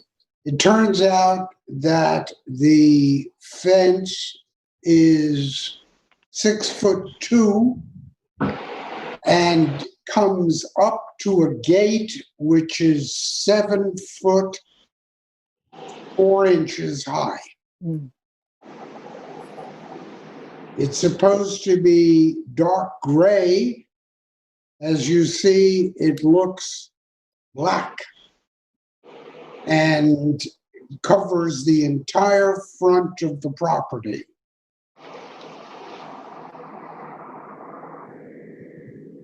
What are we going to do? What do you suggest? Well, let's hear from Britton. Brittany. So there's a little bit of a history here. This particular client I did not represent them in the ARB. I guess, 13 years ago. There's a lot of open permits on the property, and I was engaged in the last maybe year and a half to sort of right the ship. So there was an ARB approval, there was a building permit. That building permit, along with 7 other permits, have been open for the better part of 15 years. And so I am seeking approval to, I knew the board wouldn't approve a gate that was 7'4" tall. It has been in place for at least 10 years. And it's possible it was prior to 10 years. This particular client is a high-profile person and had some issues with, sort of quasi-stalkers, and the reason for this gate was a sort of fierce privacy issue. So I'm sort of seeking the board's guidance here. If we wanted to change it to the color, I think they'd be willing to do that. I mean, we're really flexible. I'm just trying to figure out what the best manner is. So my proposal in front of you was to reduce the gate and the fencing by about 1'4" to make it 6 feet tall, and to remove the deer fencing, all the deer fencing that's there. If you have other suggestions, I'm all ears. Can you put up a site plan, please? Derek? Peter, when that pulls up, could you show us where all the deer fencing is, please? Well, I couldn't get on the property, so I have no idea. But is there any deer fencing that faces Old Montauk Highway? No. You can see the deer fencing in my photograph. It's in front of the gate on the left and right side. That's not deer fencing. That's the only deer fencing. Stockade. I'm sorry? Are you talking about the stockade fencing? No, in the photograph you can see there's an 8-foot deer fence in front of the gate on either side, in front of the fencing on the sides of the gate. Mm-hmm. I see it. That's the only deer fencing on the property, and it's being proposed to be removed. I don't see the photo yet, so if we could find that. Oh, it's on the right? It's on both sides. Both sides. There's a black pole that I think is the end of it. Yes, on There's both two sides. black poles. Right. Yeah. It looks like the entrance to Darth Vader's country house. That's being generous. I was going to say it's horrendous. Security prison. There's a photograph that shows how the stockade fence rises in height to match the height of the gate. Can we see that? Could you go back to my photograph? Because I don't think the deer fencing is there any longer. Yeah. No, it doesn't appear to be there. Yeah. No, when I rode by, I didn't see those posts. So it's The possible. deer fencing and the posts in the front have been removed. Yes. That's not there anymore. Well, That's that's one good to improvement. know. But the gate and the stockade fence is still there. Right. At 7 I do think I should point out that this board did approve this gate at a separate height. So maybe Jameson, you could weigh in. I mean, aren't they? If the ARB approved the look of this fence, and the only thing that changed was its height, and I'm proposing to reduce its height, does this board have any bearing on that previous decision? Let me ask this: was the gate approved at 6 feet? Yes. Yeah. 6 foot stockade fence. Oh. So I'm sorry if I missed this. So is this an extension of time? Yes. There's an extension of time as well as the application to reduce what is built to 7.4, which was originally approved at 6. Well, you wouldn't need that. I mean, if the application is for an extension of time, the board is considering whether to extend that original approval. Then the only thing that the applicant could do is bring the current as-built into conformance with that original approval, which would mean that it has to be at 6 feet. Jameson, let me just clarify. I submitted a new application and the extension of time because I wasn't able to find the ARB file from 2007. The record keeping wasn't as good as it is now. So okay. I just wanted to go.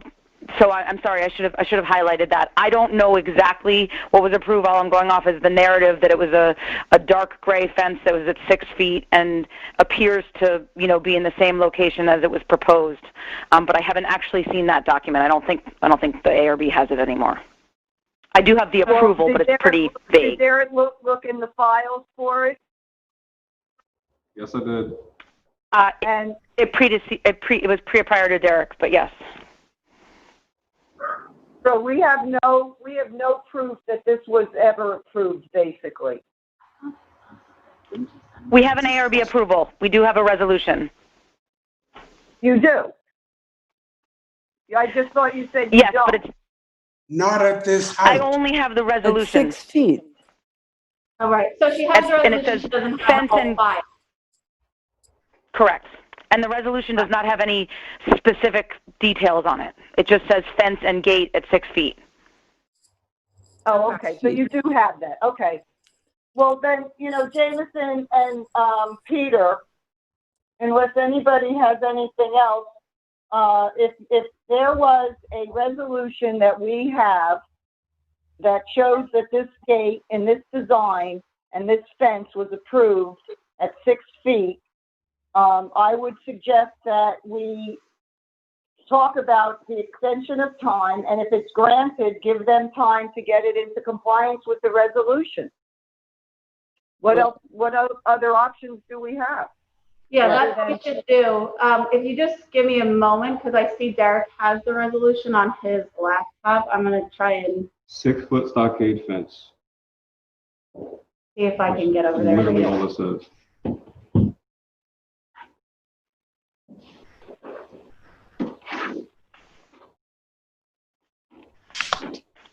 Oh.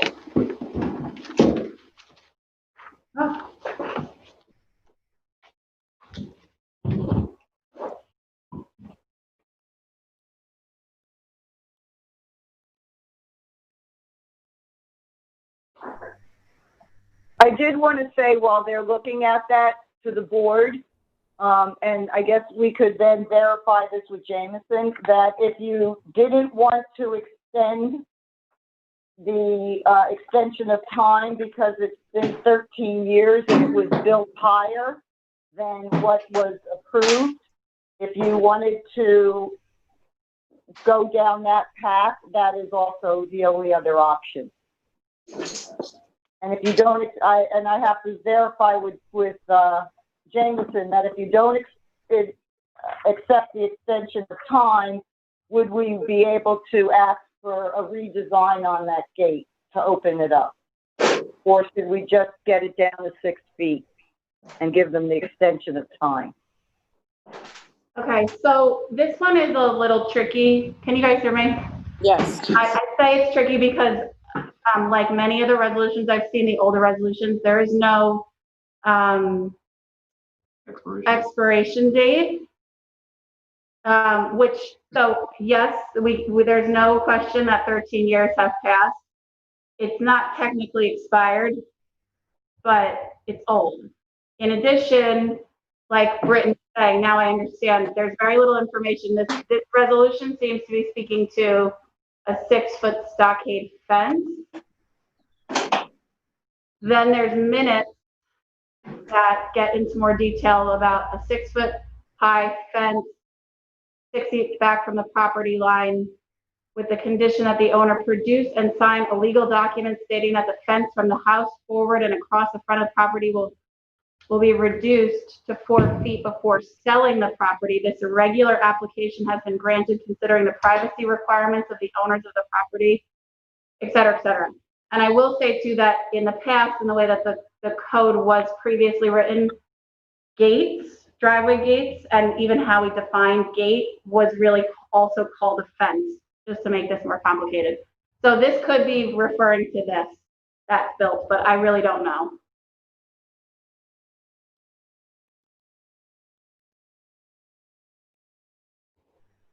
My Peter, did you suggestion measure? would be to get them in a reasonable period of time to get the gate and the fence down to 6 feet. I would also like to see it not this color, but something like not as ominous as, because it looks black. And as you drive down this particular street, right, this is like a real visual eyesore. Mm. How far is it back from the road, the driveway gate? The driveway gate itself is probably 25 or 30 feet back. You'll see on the photograph that's on the smart board now, the fence itself is probably a foot or so behind the property line, and then it folds back to the operable gates.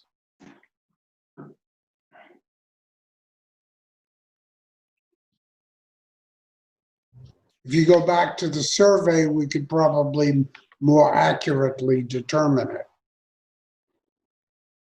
I'm gonna poll the board. Chip, what's your feeling on this?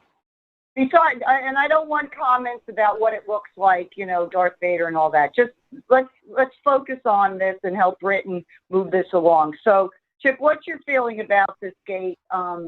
What would you propose we do? Oh, I think it needs to be lowered to the proper height. And then I think it's, I mean, aesthetically, it's terrible.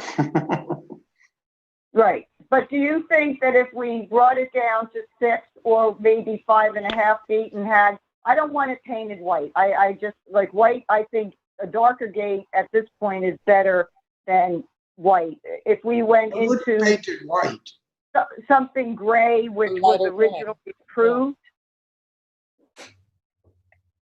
Oh, that's up to the owner, but I think that this color is just too dark. It's too ominous.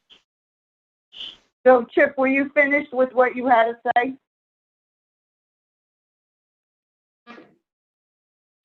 Yes. Okay. Esperanza. I agree that it should be at the 6-foot height if that was what was approved, and if it's possible to at least adjust the color to a lighter gray at the very least, something a little softer. And Diane? Yeah, I agree. I mean, obviously it's a sensitive property, and they want to keep it as private as possible and make it as appealing as possible. I mean, it's totally change the color and.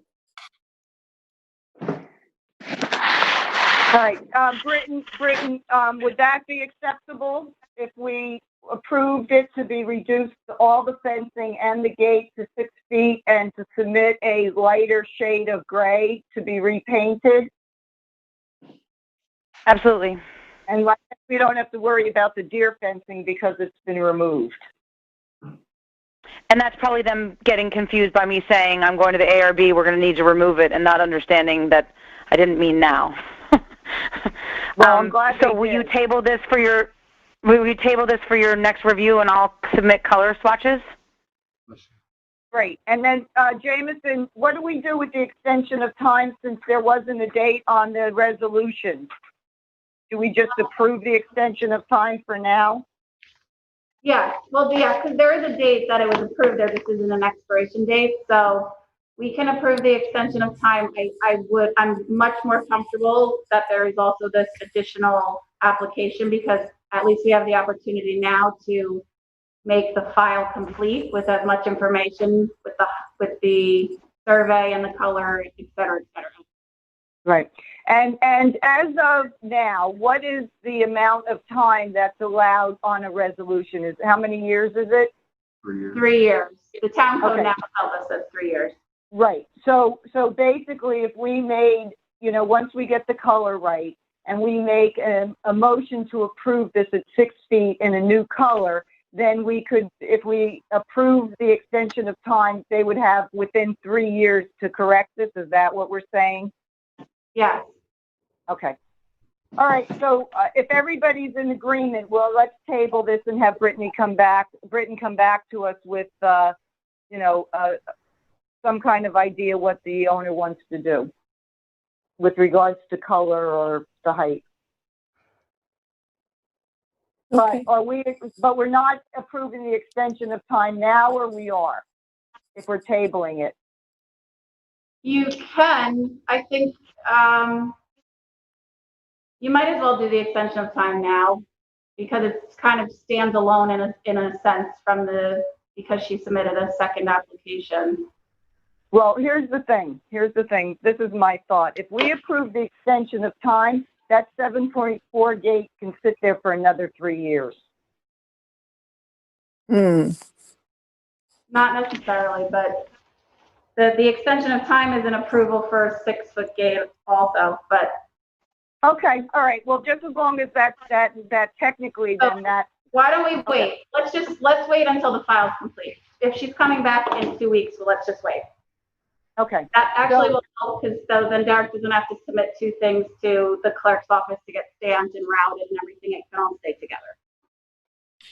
Can't we approve the reduction of the height of the fence and the gate down to 6 feet and then follow up with the color?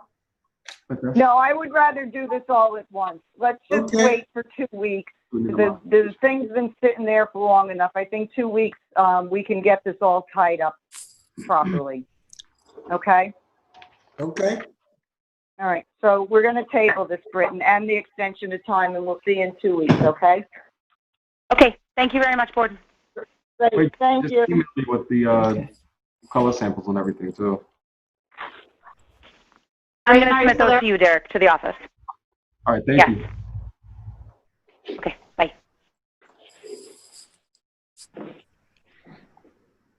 Okay, Peter McManus, tax map number 300-24-4-48-100 Hog Creek Lane, East Hampton. Is anyone on the line for Peter McManus? Yes, there's a caller on the line. I'll unmute them now.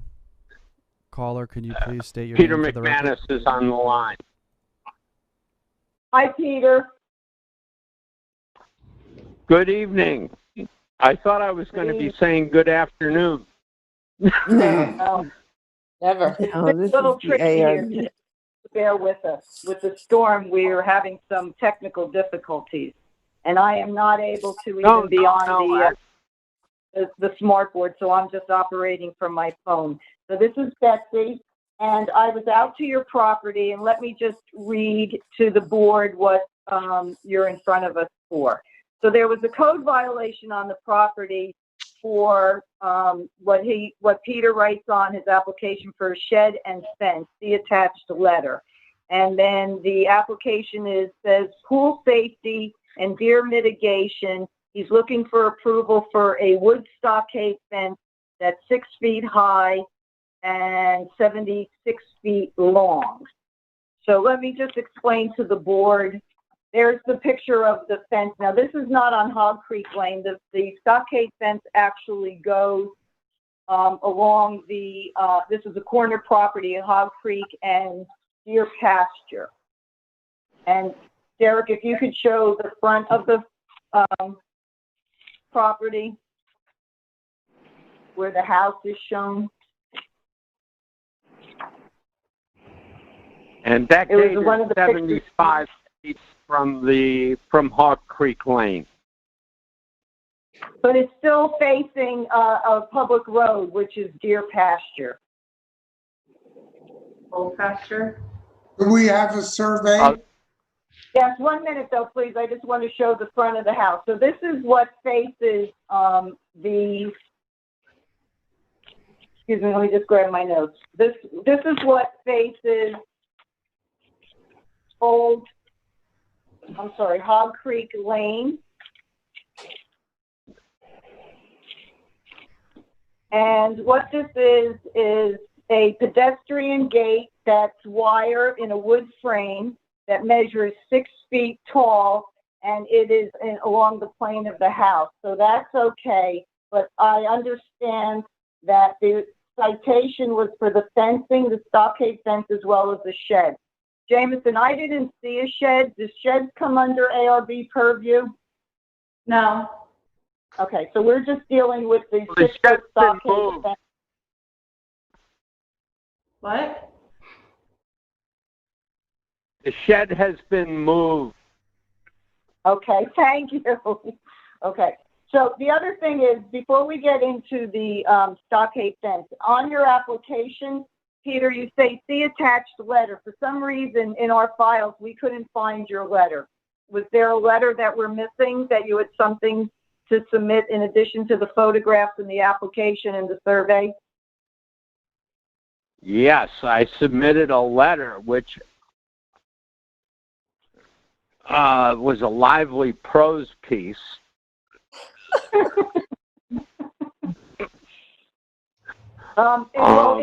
In such words, can you just tell us what the letter said?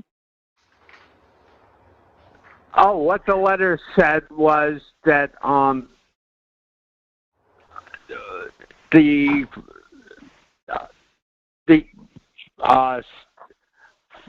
bull pasture fence is the fence at issue. It's a stockade fence. It's 6 feet high. At the closest point, it is 22 feet from the road surface. And at its furthest point, it's 24 feet from the road surface. It's 76 feet in length, and it is 63 feet from Hog Creek Lane property line, 75 feet away from the Hog Creek Road. Okay. However, I just want to say this. In the meantime, Derek, can you pull up the survey, please? That Peter, regardless of whether that stockade fence is facing Hog Creek or bull pasture, anything over 4 feet, you need to have ARB approval up to 6 feet. So it doesn't matter how far it is from Hog Creek or whether it's on Hog Creek or not. No, I understand. That's why we're meeting. I'm trying to get approval. I was misled by my contractor that it was approved. That's on me, not on you. Right. All right. So if you could look at this survey, you'll see that there is fencing that goes across the plane of the front of the house, which we showed a picture. And then the back of the property is a fence, as well as on the eastern side. What type of fencing is in the back and on the other side? I wasn't able to see that. It's 2-inch wire fencing, pool compliant. 1 inch. And how tall is it? 1 inch. And how tall is it that runs along your property line? 6 feet. Okay, so everything's at 6 feet. Nothing's over 6, correct? Yeah, and that has to do with the fact that I'm 6'2" and I just need to peer over it. No. No. So, does anybody have any questions or comments about this stockade fence? Oh, but before you do you have any other fencing around your pool? No. There's no 4-foot pool fencing around the pool. So this actually acts as your pool fencing. That is correct. Peter, do you have any comments? I'm just looking at the survey. Me too. What is that portion of fence that's off the property? I think that's the other property. Oh, the that's other my property. neighbor's fence.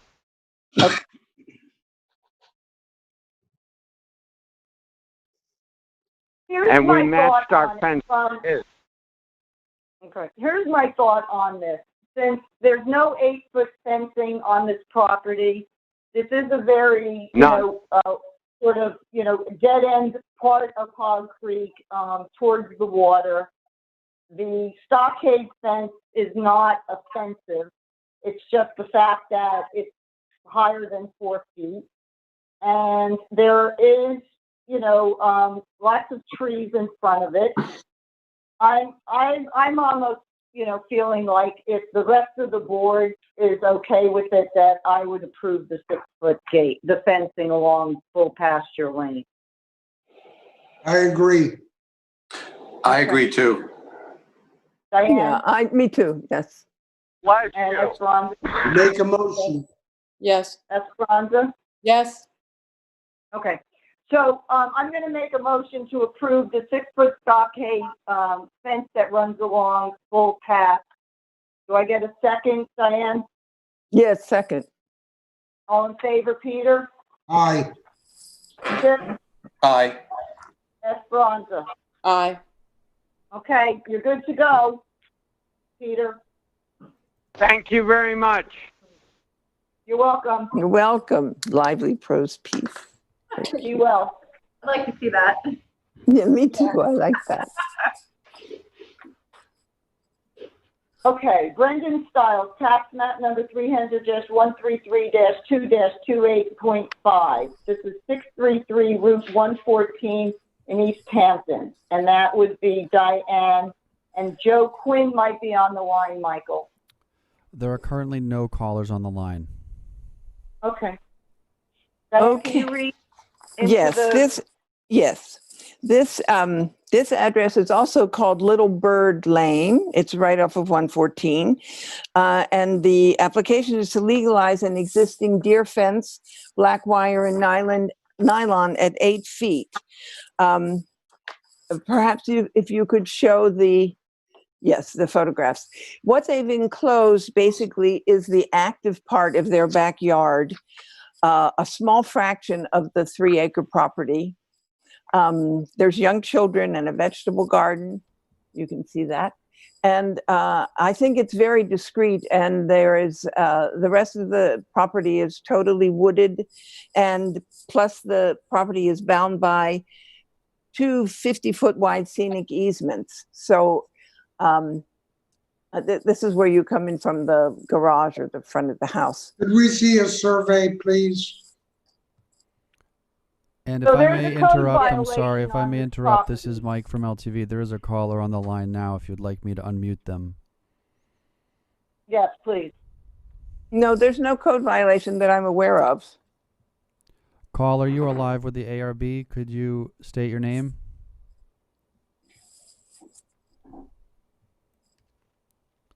Please state your name one more time. James Morgan for the next file. Thank you. Okay. The next. Yeah, hold on, James. We'll be with you in a minute. Diane, can you look up, Jameson, can you look on that application? I wrote down that there was a code violation. Yeah, I was at this property about 2 weeks ago or 4 weeks ago.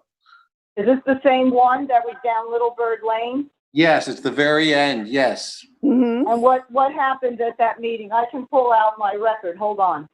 I don't remember this. I don't remember it either. And it says on the application clearly, I have it right in my hand, that there are no violations. Well, then where did I pull that up from? I don't know.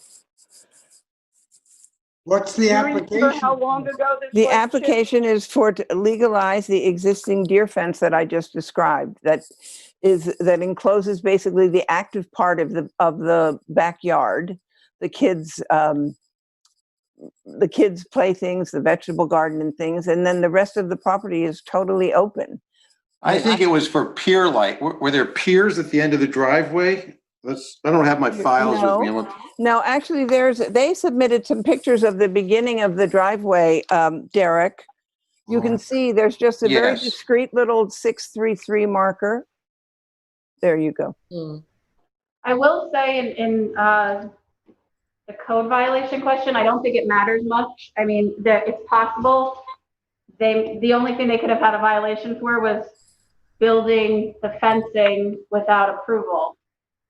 Is this existing? The fencing is existing, right? Yes, it exists.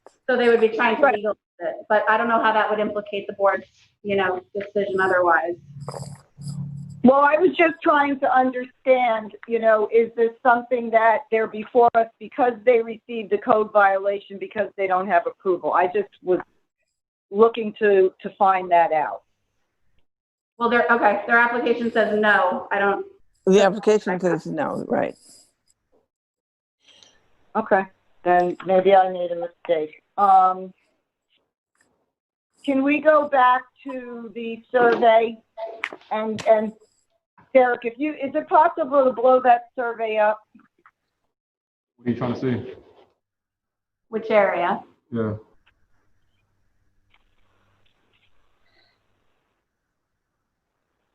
So you can see the deer fences just encloses the active part of the yard, basically.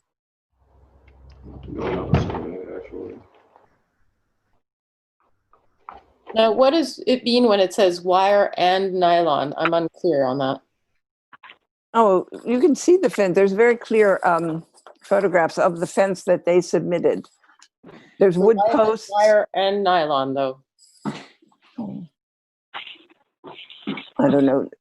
Derek, could you look at the question is, Diane, can you tell us, is all of the fencing that we're talking about inside the scenic easements, or is it outside? No, it's way inside the scenic easement. Way inside. Way inside. I mean, that's what I think is so laudable about this property, that they could have, they've just enclosed like the living area and they've left everything else open, which unlike so many other projects, this is the nylon and wire. Right. And is it three sides, the fencing? Yes, it goes around, it goes from the house, it circles around the house. You could just see it on the survey. Okay, this is the reason why it's in front of us. There it is. It was from, let me just explain so we're all on the same page. From April 23rd meeting. It was Brendan Stiles, 8-foot black wire nylon deer fencing down a flag lot, and there were posts that were 105 feet, almost 10 feet in height on the pillars, and we tabled it. Oh, well, who I was, but I think there were driveway posts at the very beginning of the driveway that appear to be gone. And there were light fixtures on top of the post. Well, that's gone. Good. Yeah. Joe Quinn. Yeah. Right. But the posts are 10 feet. They were cut down, I believe. They were. Okay, so I'm just trying to be clear. So the posts were cut down. There's nothing at the beginning of the driveway now. You just saw the.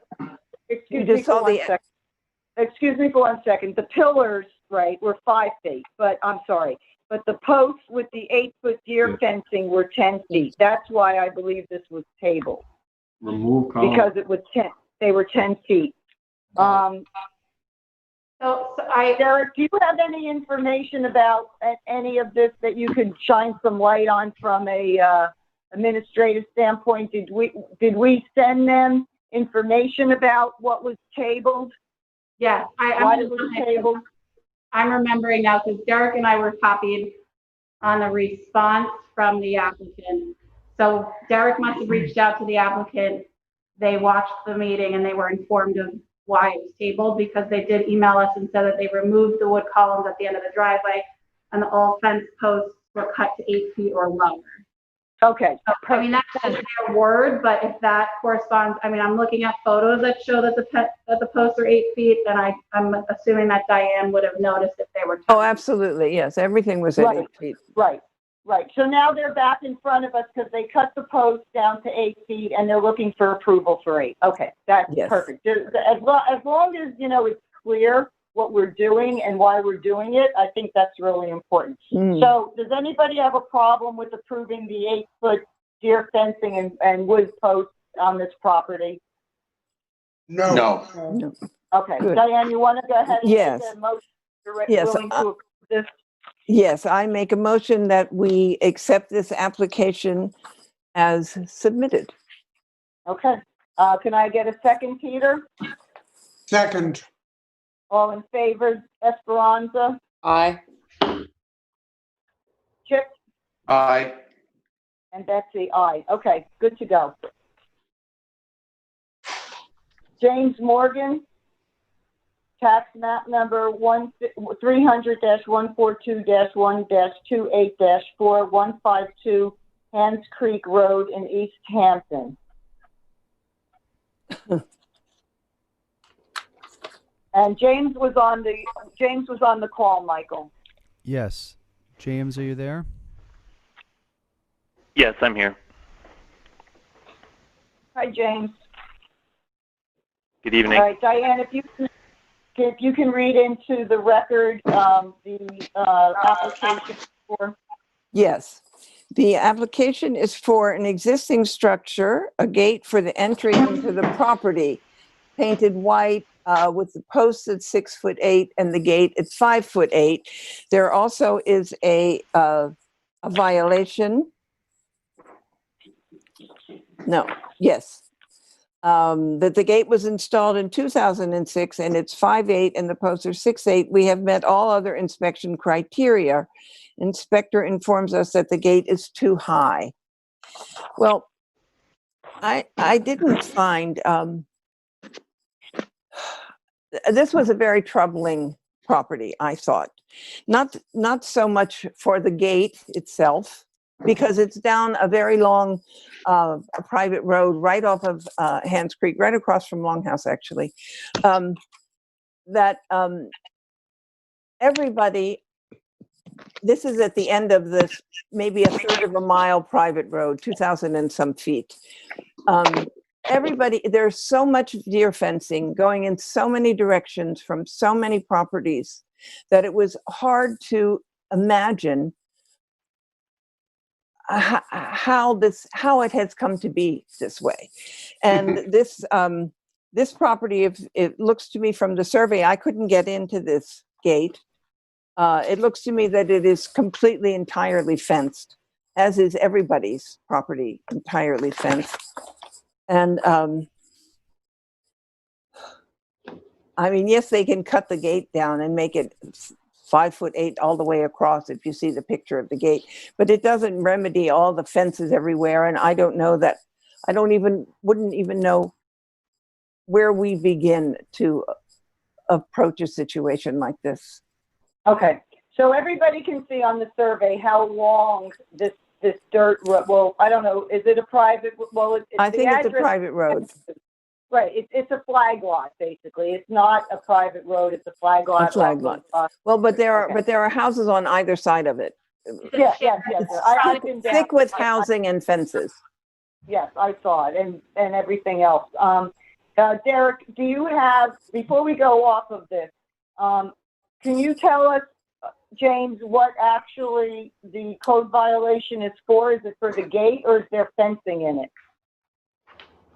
No, the fence around our property is all 6 feet. The fence down the driveway is not on our property, and it's the properties that abut the driveway from a different street, Wooded Oak.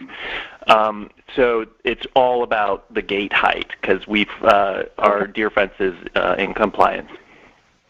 Okay, so if you could find the picture of the gate. Diane, did you take a picture head-on of the gate? Well, they've submitted a picture. It's very clear, and that's exactly what it looks like. Okay. Right, and that's from inside the property, and then I have another from outside the property. Let's get it from outside. Outside the property. Approach it.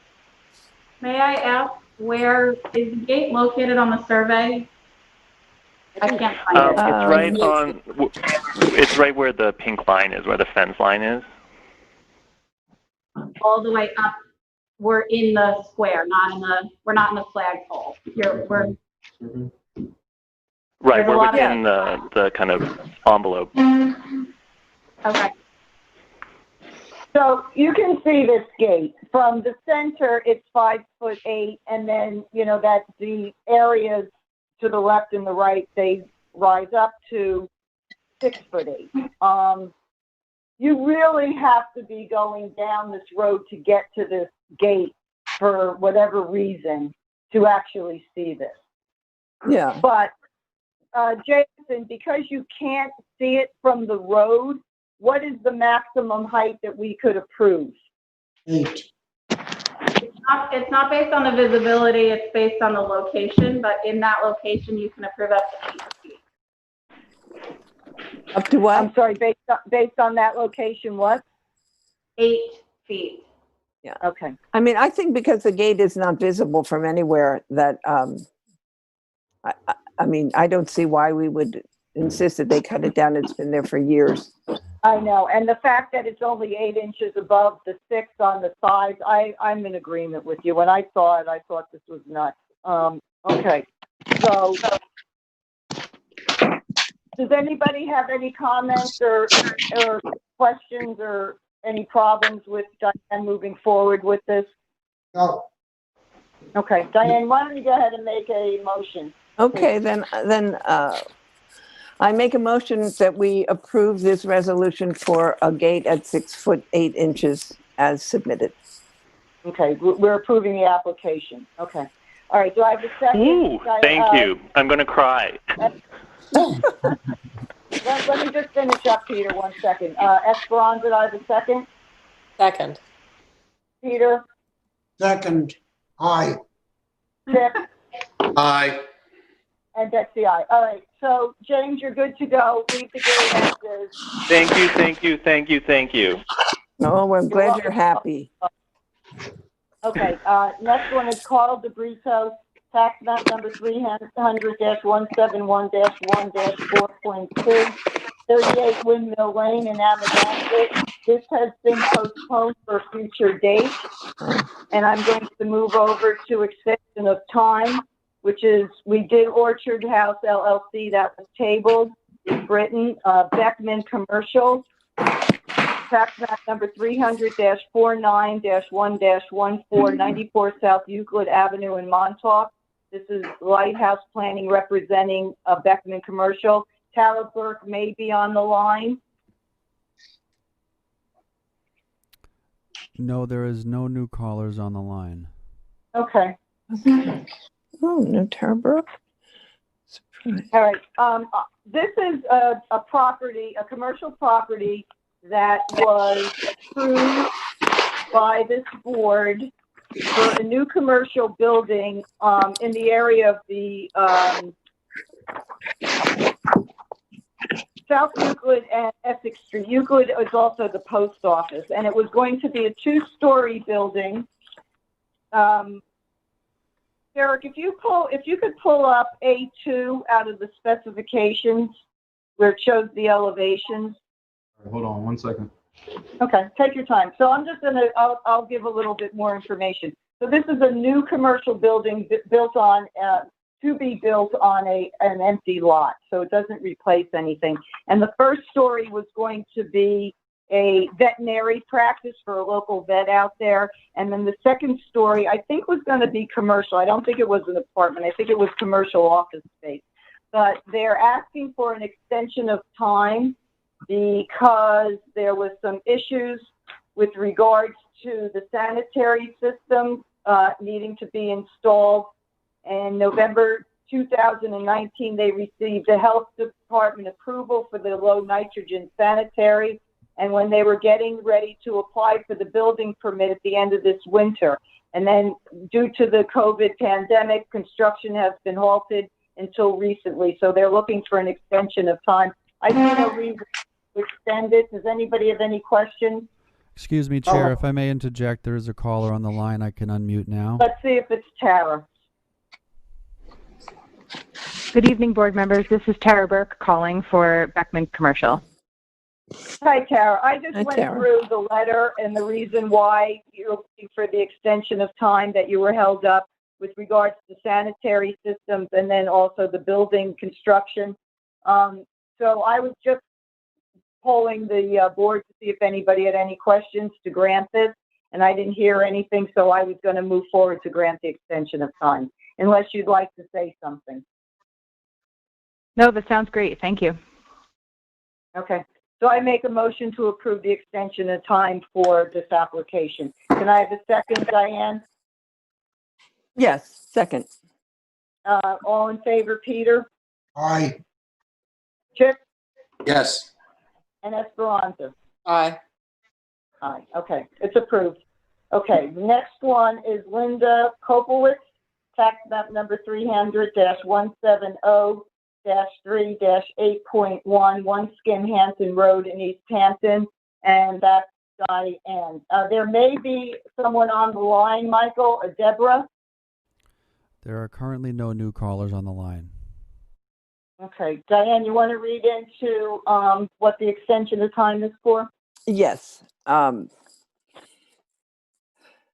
extension of time to satisfy the approval and have enclosed the appropriate fees. And enclosed find 3 new surveys which demonstrate the location of the fence, which was the cause for concern at this board's November 8th, 2018 meeting. We hope the revised survey, which demonstrates that the fence is not located in the reserve, puts the issue to rest and satisfies the board. Well, you can see that this area that they're speaking of, I put my camera inside this slatted gate, which is 6 feet high, and the posts are a little higher, to take a picture of that. So this is what was the problematic area. So they've moved this right up into the, as you approach the house and the driveway, and they're asking for an extension of time and a C of O at the same time. You know, Skimhampton, this is Skimhampton Road, which has, you know, to its credit, really retained most of its rural character. There are not very many gates. And this one is, Derek, there are pictures of the gate. Could you show that? And also, if I may interject, Chair, there is a caller on the line if you'd like me to unmute them. Please. Yes. Caller, please state your name. Hi, this is Deborah Choran calling in. Hi, Deborah. Hi, Deborah. We're just looking at some photographs. We're looking to get a picture up of the gate. It's not on my screen yet. Is it on yours, Diane? Well, there's a drawing of the gate on the screen. But do you have a photograph that you took? I'm not sure, Derek. Did I take a picture of the gate? You didn't take a picture of the gate, but let me check if there's any. Yep. I thought there was. I think they have there it is. There's the gate. I thought there was a picture. I mean, the gate is innocuous enough, and it's I would say it's 35 or 40 feet off of Skimhampton Road. It's not in your face at all. I mean, we could ask them to cut the pillars down to 6 feet. Well, my notes that I have say that the C of O was denied back in September of 2017 because the board member who went out and measured it said that the gate and post height exceeds 6 feet. Well, I measured the gate. It's exactly 6 feet to the grade. The posts are about 6'5". I mean, I think that the issue that was troubling before was the interior and the reserve and all of those things, which it seems from the survey that they have remedied. Right. The only thing. I mean, why would you? We can't approve pillars that are higher than 6 feet. Well, I think that we should ask them to cut the pillars down to the same height as the gate. But otherwise, even though it isn't particularly open, it is sort of innocuous. And that's a clear cedar. It's not. I can't really tell. I think it's painted. It's very blends in with the woods and the atmosphere. It's subtle. Okay.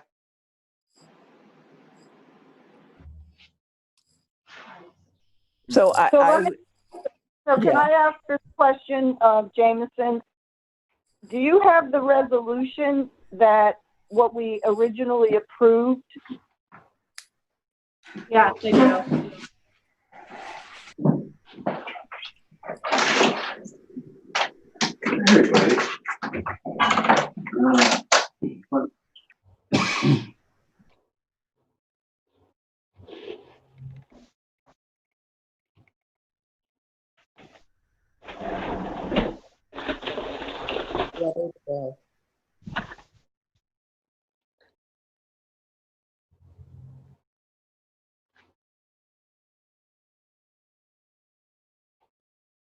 Okay. So is it painted or is it weathered gray? I think maybe it's weathered gray. Okay. It's very innocuous. It's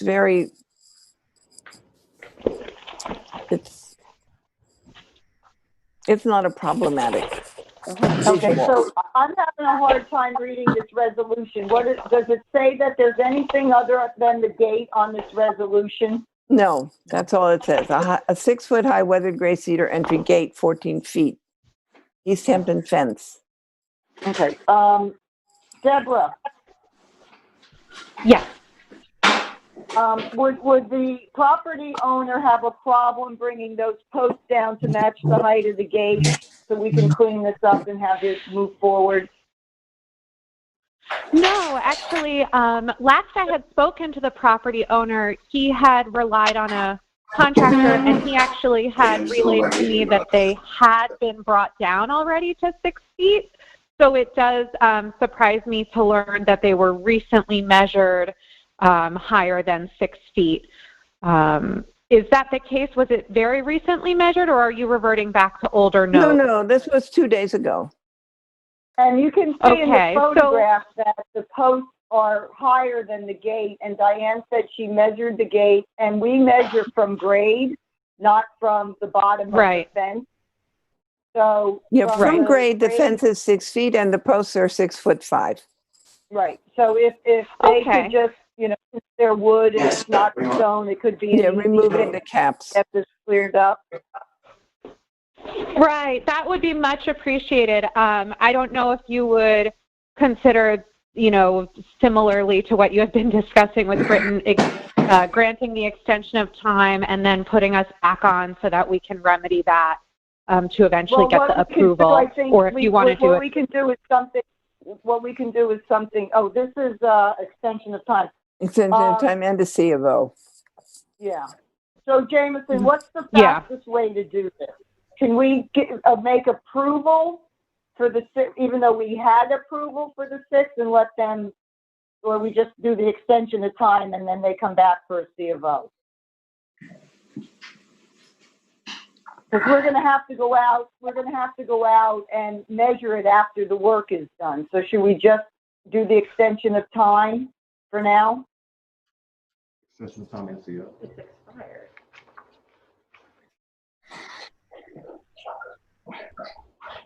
I'm just struggling with the extension of time, first of all, because, well, it was expired in 2018. Well, the resolution date on my agenda says that the resolution was from 2015. And it is expired in 2018, is what I said, yeah. 3 years from the resolution date. Mm-hmm.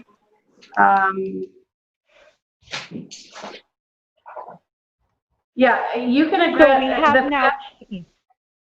The fastest thing to do if speed is our concern is to grant the extension of time if the board is amenable to that. And obviously you're not ready for the CO because it has not been built to what was approved. So you can grant the extension of time. The clock starts on that. Cut it down and remove the tops of the posts, and then come back. And then come back and fill out an application for a C of O, and then we'll have a board member go out, measure it, and then we could approve it, correct? Yeah, she already has an application for a CO, actually, so she'll just have to let Derek know when she's ready again. Okay, all right, perfect. Okay. One other note, excuse me, these drawings of this gate do not reflect what the gate that was built. Correct. Yeah. How This different is is a it? different gate. Yeah.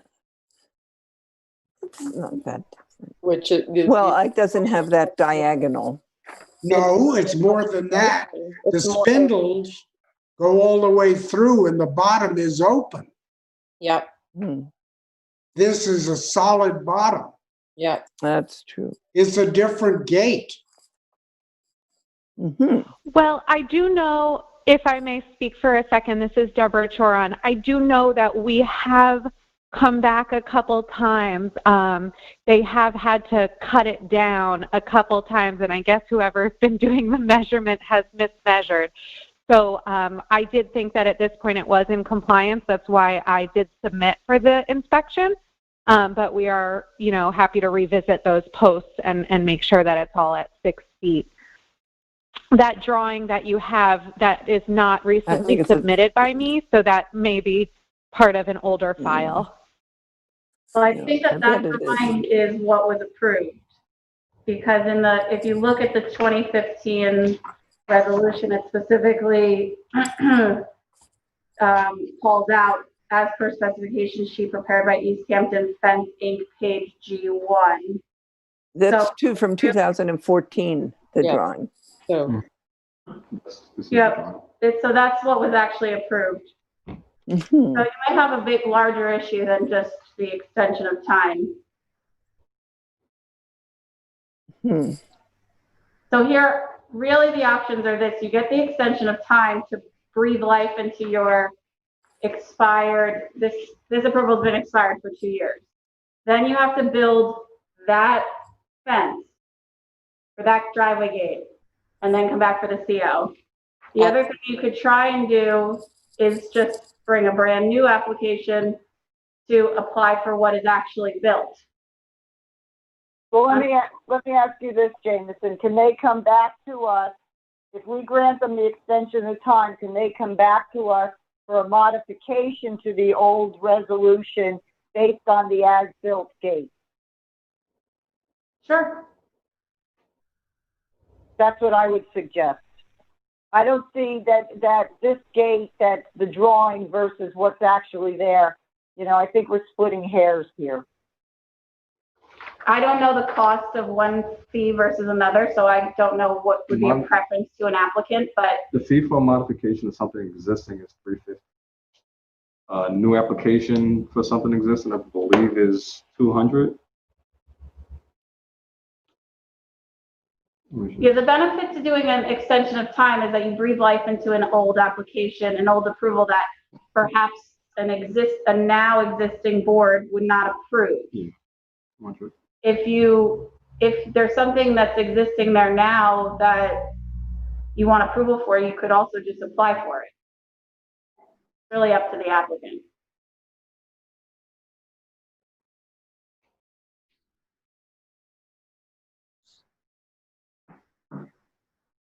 I'm a little confused. Why wouldn't they just be able to do a modification to they can do that. I already said they could do that. It's more expensive, and that's splitting hairs. Either one they could do. Okay, so you're saying that it's more expensive to do a modification than an application. It's more expensive to do an extension of time plus a modification than just doing a new application for a driveway gate already existing. I don't even know if cost is a consideration of theirs. What I said earlier too is the risk that you take if you apply for an extension of time and the board grants it, this board is bound by that former approval, which may or may not be something, a design or a height that this current board would approve. So you can abandon ship on your old approval and bring something brand new in front of this board, and the risk is that you might not approve that height or that design. You're taking the same risk in a modification as well. But people usually. Well, in all fairness to Deborah and the applicant, I think that my feeling is that we would be willing to approve the gate as is if the posts are brought down to the height of the gate. Am I speaking out of line for anyone? No, I agree with you. Agreed. Yes. So it's really up to Deborah how she wants to handle this. So if she withdraws her extension of time, does she get her fee back? And then she could apply that to a new application? I don't know. Does she get her feedback? No. If she withdraws her extension of time, she gets her feedback, but she would have to submit a new check for the modification. No, for just a new application. Oh, No, for new application. either way, she would have to. I submit don't, another yeah, check. that I think we would also actually have to, well, let's not discuss returning fees right now during the meeting. I don't have the authority to do that either. We've been discussing her application, so if you pay, the fee is for the board member to go out and conduct the site visit and to have this discussion. So here we are doing it. I think that the fee's already been. Right. So that's why I didn't understand why we were getting into this whole fee thing anyway. I just thought that let's see what's the easiest way for the applicant as well as the board to give them direction that we have no problem with the gate as is. There's technicalities with the paperwork. So what we could do, since we're already this far in, let's approve the extension of time. And then she could either come back to us with a modification or she could put a new application in, whatever she wants to do, right? It's her choice. Right, exactly. Okay. I appreciate that, and I do appreciate the time and the extension of time. So that is probably the route we would go. Is probably. Okay. So go ahead, Diane. If you'll approve the extension of time. Please. I make a motion that we approve the extension of time to this application. And that we're going to take off the certificate of occupancy because it's above 6 feet. So we can't do the CFO at this time. We're just tabling that. Okay. All right, Deborah, and then you decide what you want to do. If you want to do a modification for this gate as built with bringing the post down to 6 feet, or a new application asking for approval for a 6-foot gate with 6-foot posts. That's up to you, okay? Right, phenomenal. Thank you so much. You're welcome. Have a good one. Have a nice evening.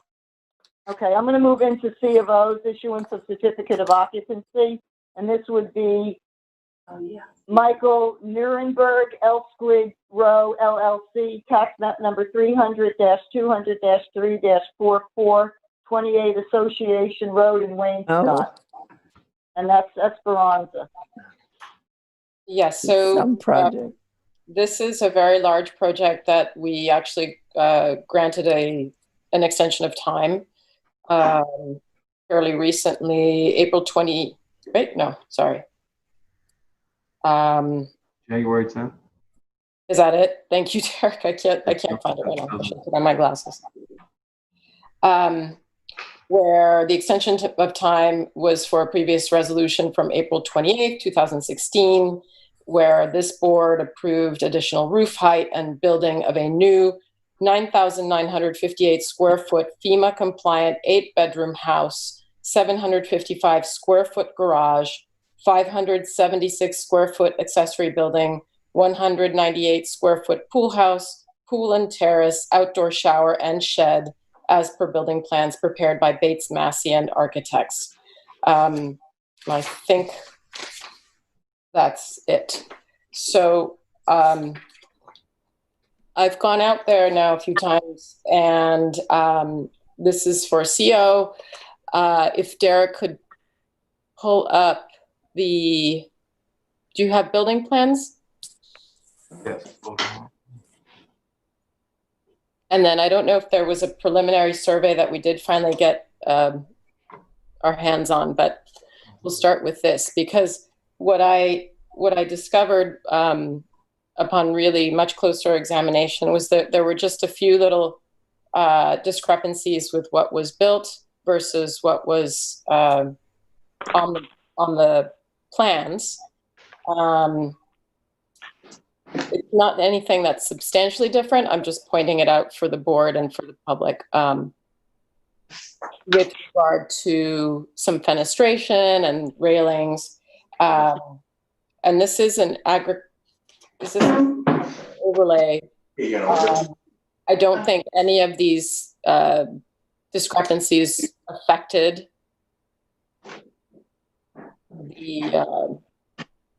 the agricultural overlay. It didn't impact in any way, as far as I could see. If you go to let me make my notes. Hold on.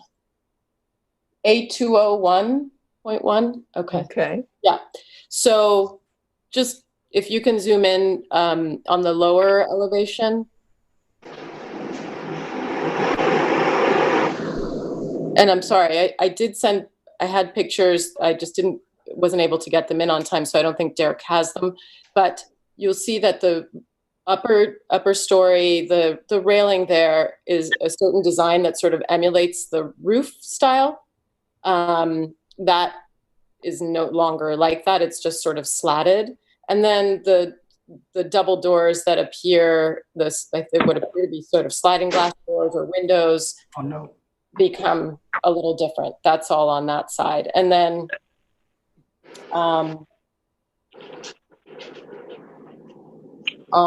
A202.1, Derek,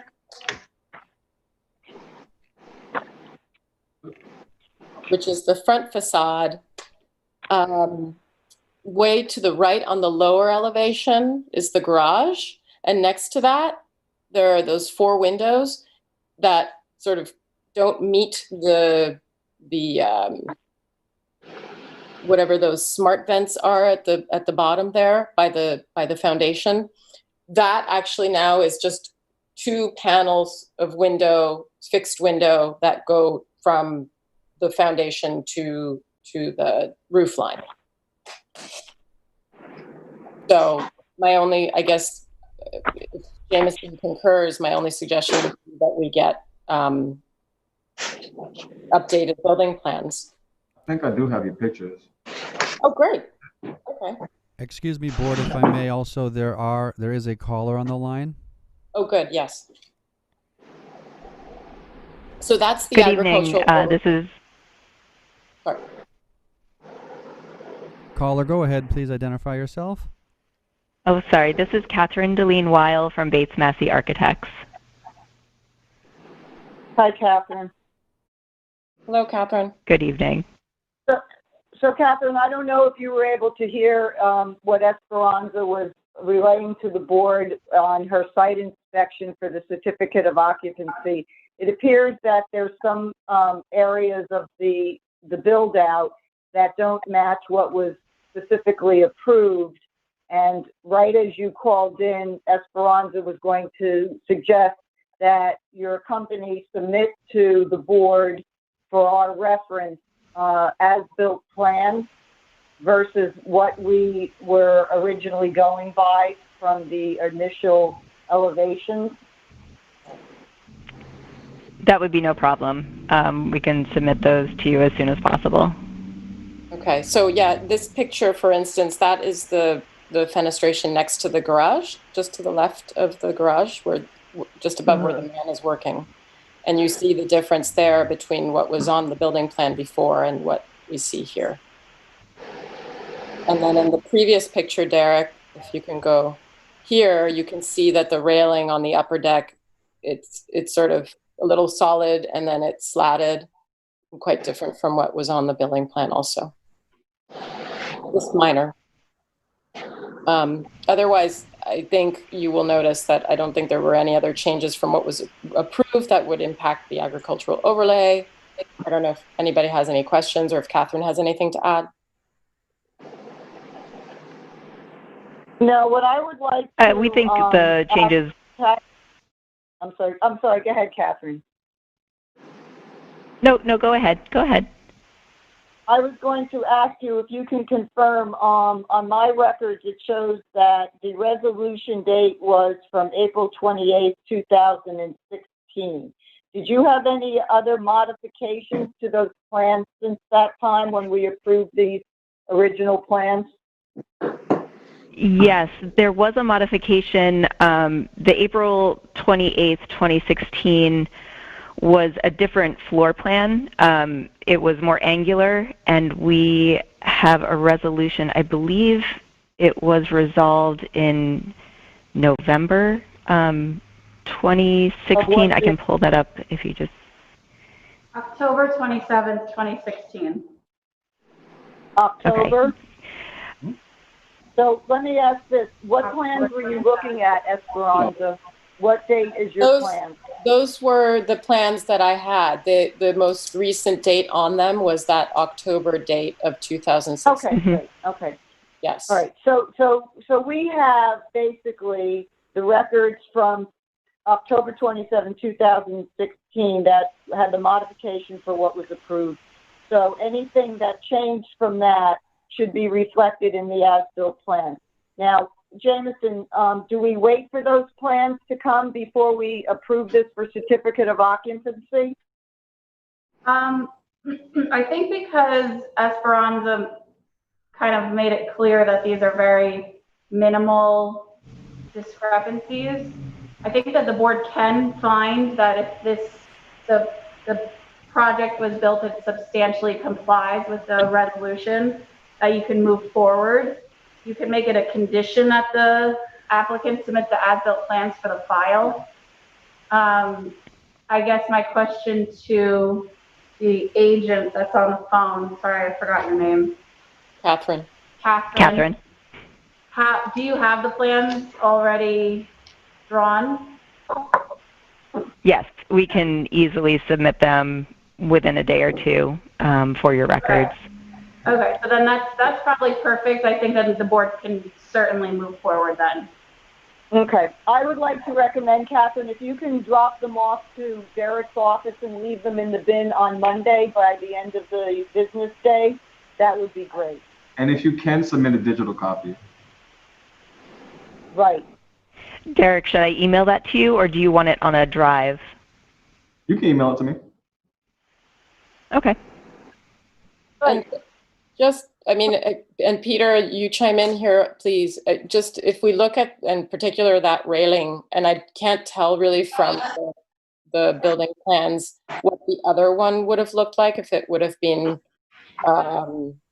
more solid, less open. This seems to be pretty open. Is this any issue that you can see with regard to how much glazing there is on this building with regard to the agricultural overlay, which that particular wing of the house faces? Nice to see. Sorry. I don't think that should have a significant effect.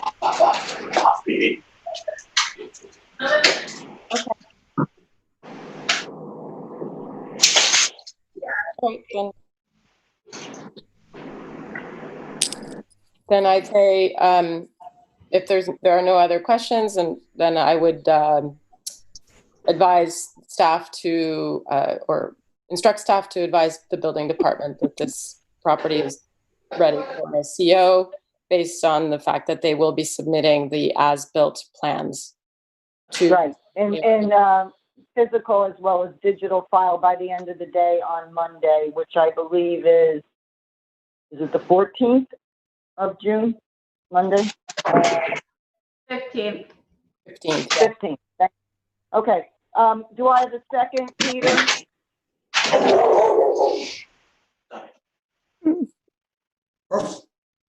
Peter, do I have a second? Second.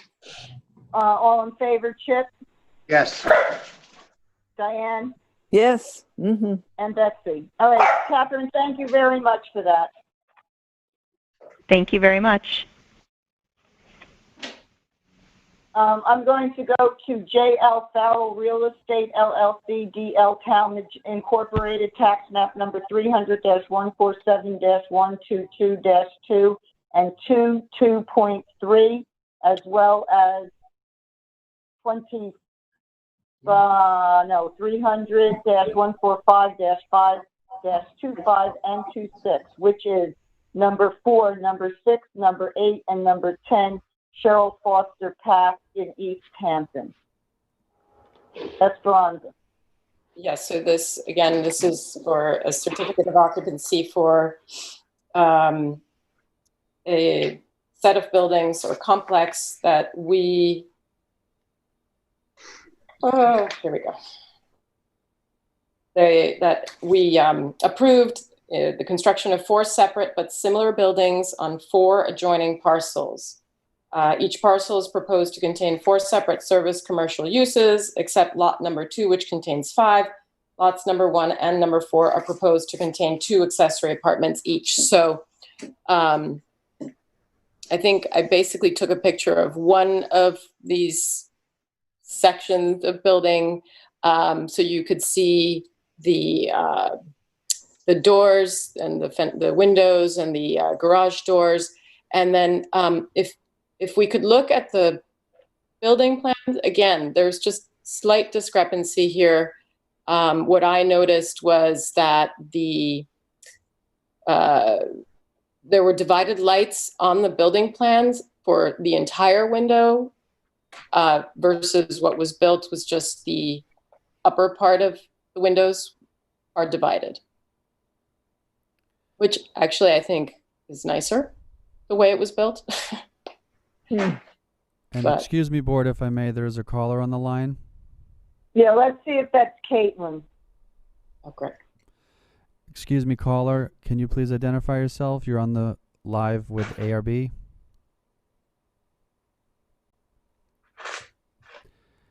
Hello, caller. Are you there?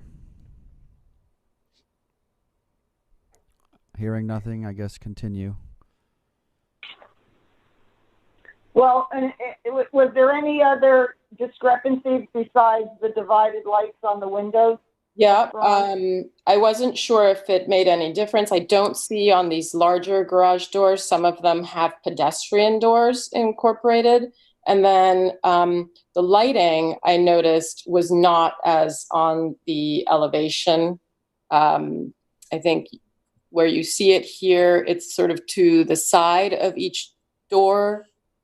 And they actually, if we look at the pictures, they are above each door, window, wherever they're placed, you see? Which again, I think overall, this improves the building. I mean, they're not the most beautiful buildings, but they're better.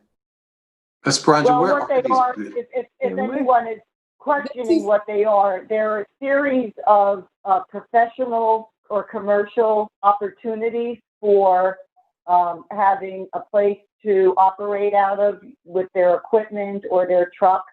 It's a series of 5 buildings, if I'm not mistaken, and it's a new commercial center. Correct. So if the changes that they made don't really affect the overall appearance, Jameson, should we just also request from the applicant to get as-built plans for this and go ahead and approve this certificate of occupancy based on having the as-built plans? Yeah, I think that we can definitely extend in this case. The only difference is I would just on our back end, on the administrative side, maybe Derek hold off. He can reach out to the applicant. I think we should have the as-built plans in hand when he sends the memo to the building department.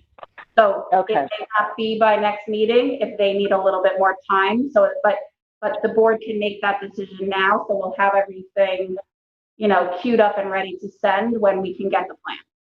Okay, and just one more question because I couldn't find it in my file.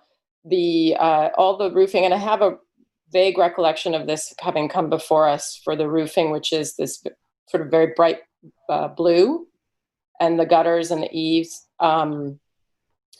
I don't know if I have a clear picture of that because it was such a gray day, but all that trim, the gutters and the eaves and the entire roofing, which is metal, is all blue. And in the file, I could only find that the roofing was bronze, but I I have a feeling that was updated, and I'm not sure. Do you have a photograph of so what color is the roof? It's blue. And you're saying that the approval was for what? Well, what's indicated on the plans, I think, said bronze. I'm trying to see. I can't.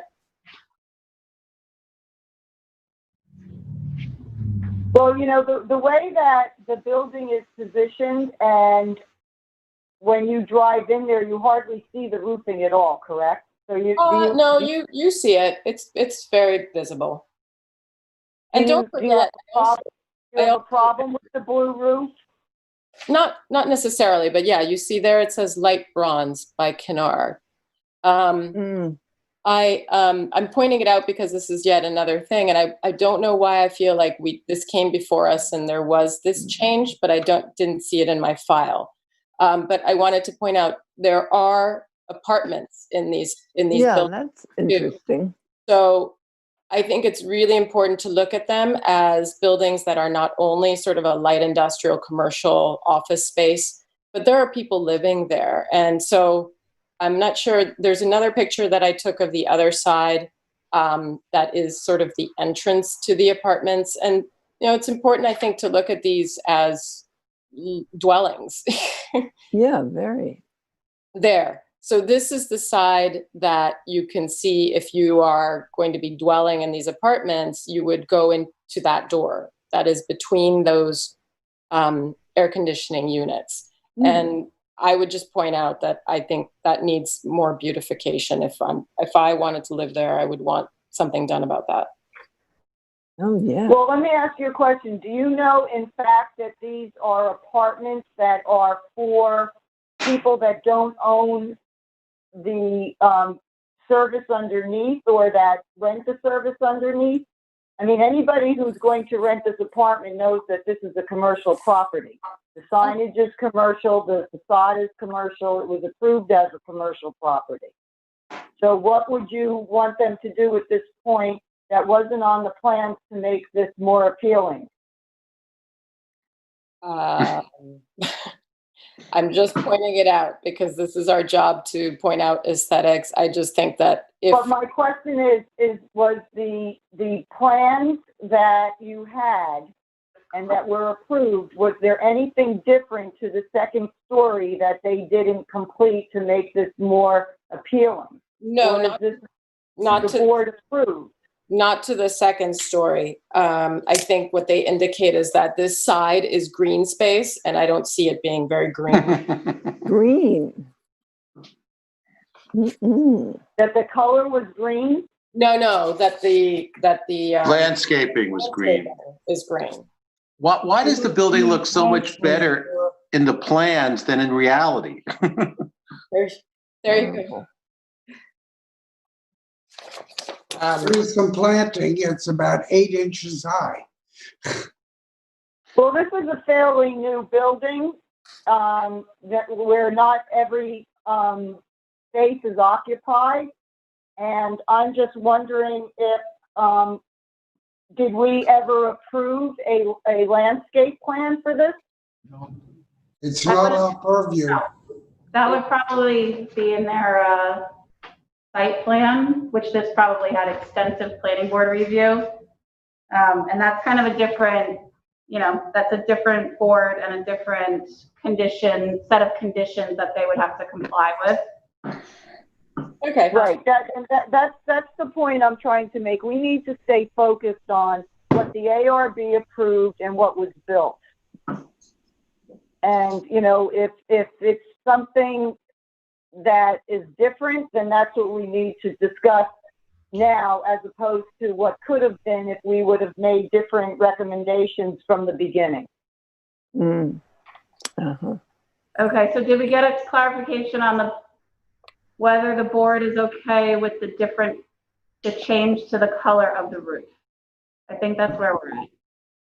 But I don't know why, but I think I have, and maybe it was another building, but I thought that this had come before us for that roofing, and I don't have that in my file. So If there's Well, there was a modification, in October of 2016.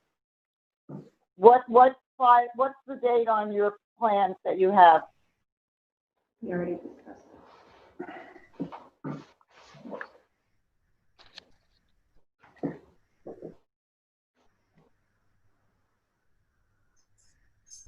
I can't hear Esperanza. I'm not saying it. She's not speaking. I'm sorry, what? You're asking me about an October 27th resolution, and I'm looking. And No, modification. there's no modification. This is a resolution. But sometimes on the resolution, they also put the modification either on top or underneath the original resolution.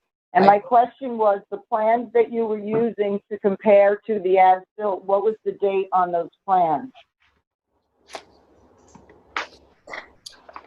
2009. I think. Yes, 2009. Okay. All right. So what I'm saying is there was a modification 7 years later on 2016. Yes, and I don't have that. And they still reference the 2009 plan. I'm sorry, what, Jameson? The October 26, 2016 meeting, that's that resolution, it still is referencing June 25th, 2009 plans. And it doesn't say anything about change of a roof color or anything like that? Or windows or? No, it's one of those where we just are reciting the plans that are approved. It doesn't go into the details. So I suspect how I read this and interpreted this was that it was just incorporating everything in the plans. So on this residential side of the building, on the original drawings, were all these units exposed like this? That's what I was trying to see. Yeah. I mean, it just seems so thoughtless. But this is not a residential building. This is a commercial building that has living space up on the second floor. And that's what it was approved for. All the signage in there, when you pull in, we approved all the signage for the Farrell, the Farrell Building Company. And they lease out all these bays and all these offices for trucks. For instance, Quackenbush has their businesses out of there. This is a highly commercial area. This is not like affordable housing. But one point, this side of this building faces a very residential area. It's a really lovely cul-de-sac. And to have this enormous warehouse building, I think it's really important to have it be integrated into a whole residential area. It's a residential area. It is not a commercial area. But okay. I understand that. But this should have been all discussed back when it was approved. Not today when they're going for their certificate of occupancy. And I understand that too. What? I said, I understand that too. I'm pointing out these discrepancies, and I'm just saying that there's a blue roof that I don't see on the plans. There are these differences in fenestration, differences in lighting, and I'm just pointing out that it could be improved on that south side. That's all. So, Jameson, what would you like us to do here? Well, I already said that Doesn't look like the picture. the board could move forward with the CO, and we would just give the applicant, put them on notice that we need as-built plans. I also asked that the board be directed back to discuss the roof line, because I heard that Esperanza went through the windows and all of the minor changes, and it seemed like the board was fine with it. If the board is also fine with the roof being a different color, then we're back to just, making the motion that it's ready for CO, provided that they give us as-built plans. Okay, so Esperanza, you were out there, you did the site inspection. Do you feel that based on what you have and what you saw, that this is ready for certificate of occupancy? If not, we'll have to table it. Yeah, I mean, it seems ready. The blue is a little jarring. But it's okay. I guess, I'm sorry, I don't have a better picture of that for you to see. And otherwise, yeah, the other changes are, you know, as with the last case, it substantially conforms to what was proposed. And Jameson, let me just ask you a question. Is it possible that the plans that are referenced on that October 27, 2016 modification could possibly have that change of color on the roof? It doesn't. I don't think it does, but because Derek had them up before on the smart board, and it said a gray. Yeah, it says a light bronze, which. Or bronze, I'm sorry. Well, bronze is not gray. What does it say? I'm sorry, I misspoke. I misspoke. It says bronze. It was up on the screen earlier. Okay. Well, you know, I think the scale of this project to request that they replace the roof because of the color, I just think that it would be beneficial for us to just ask for the as-built plan. Yeah, I mean, obviously they did this because it matches the Farrell logo and sign. So that's, I think, change. Well, you know what we could do? We could hold this off and ask Derek to contact them and ask them what was the reason for the change of color to the roof. And the windows. And the windows. And the windows. I mean, at some point, we have to make these people adhere to what the plans are. Right. Well, we have to look more carefully at the plans. Well, the plans are the plans, but the window's wrong. I mean, there's only a couple parts to a building. The windows are wrong, and the roof is wrong. I mean, the only other thing left is the walls and the foundation. I mean...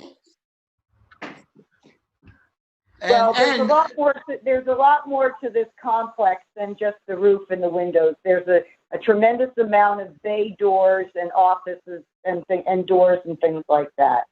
And the garage doors don't seem to conform to what was in the plan because there's doors within the garage doors.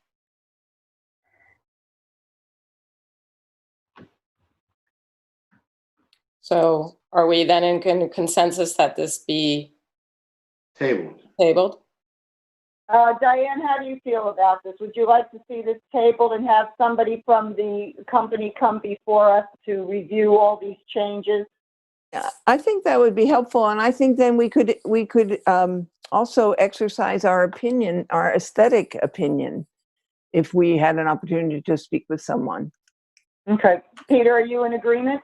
No. What's your? Well, right. As far as the windows, right, they're divided lights. I actually think that what they've built is an improvement.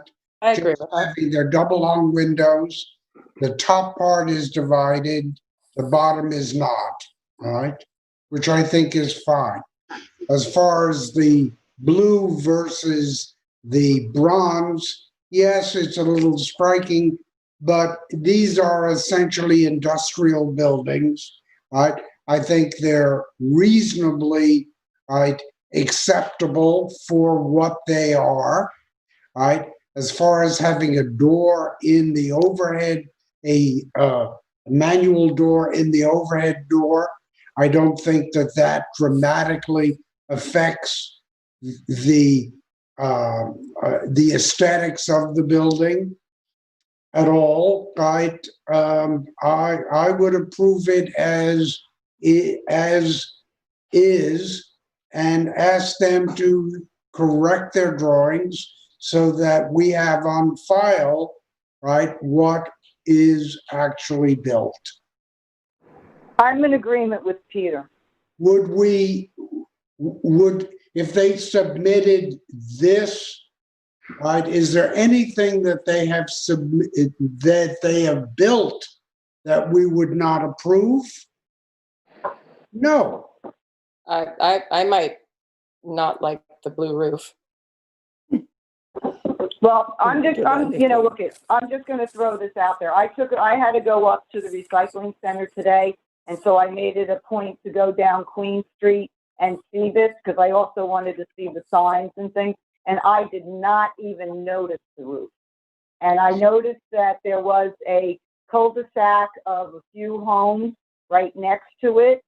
You know, it's unfortunate that this property was built in a residential area, but it's obviously also zoned for commercial, or else it wouldn't have been able to be built. So I'm in agreement with Peter, but you know, if 3 out of the 5 would like for the builder to come before us and review all the changes, then that's what we'll ask him to do. Okay. Okay, so we'll. I think it's a matter of principle. I mean, I don't really care about the blue and the bronze, but I mean, just take into consideration who the applicant is and the fact that they're not adhering to their own plans, and that bothers me. Well, I mean, and it's also then on us, you know, we're taking this whole discussion to check up on their work, which is an annoyance. So, yes, I agree with you. But they're building hundreds of buildings in the Hampton. Yeah, and it's been 11 years. Yeah.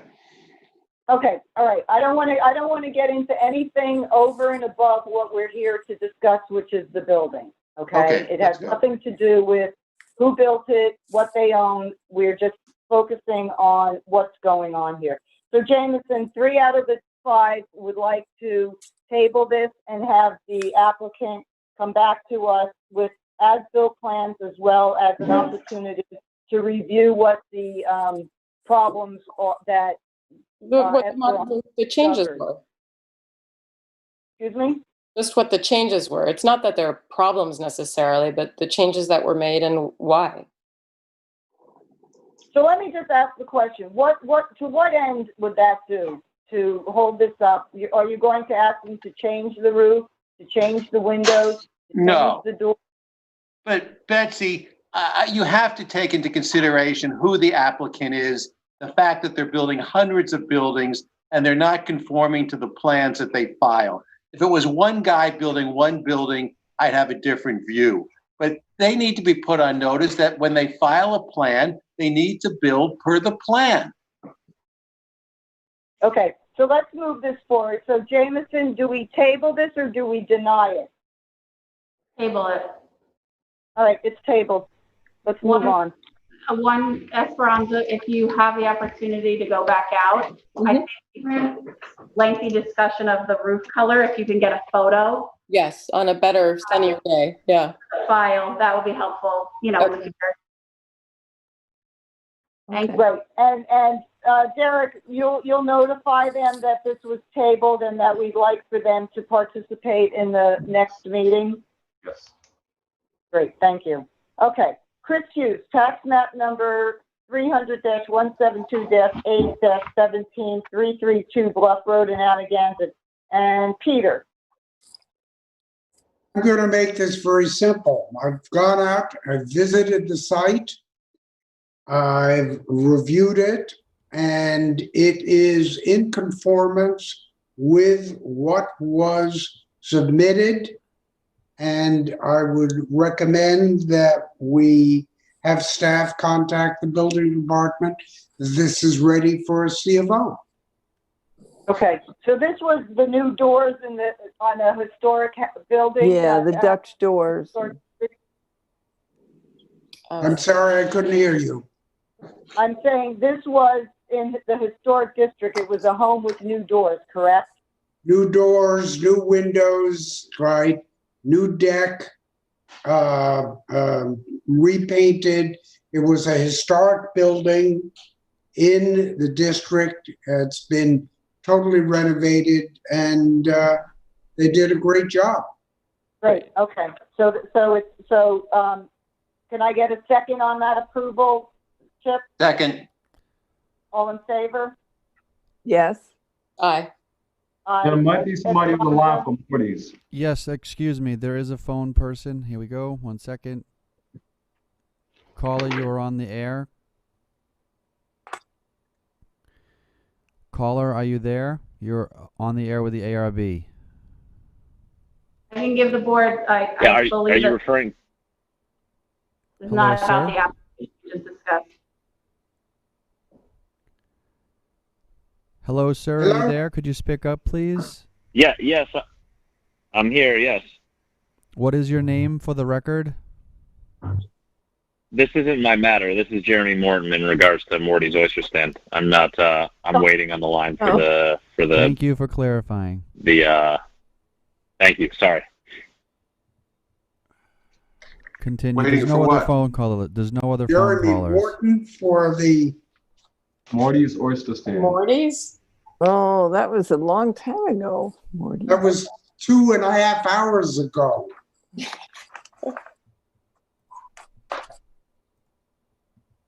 Emailing with Jeremy? Derek. Hello, I've been sir.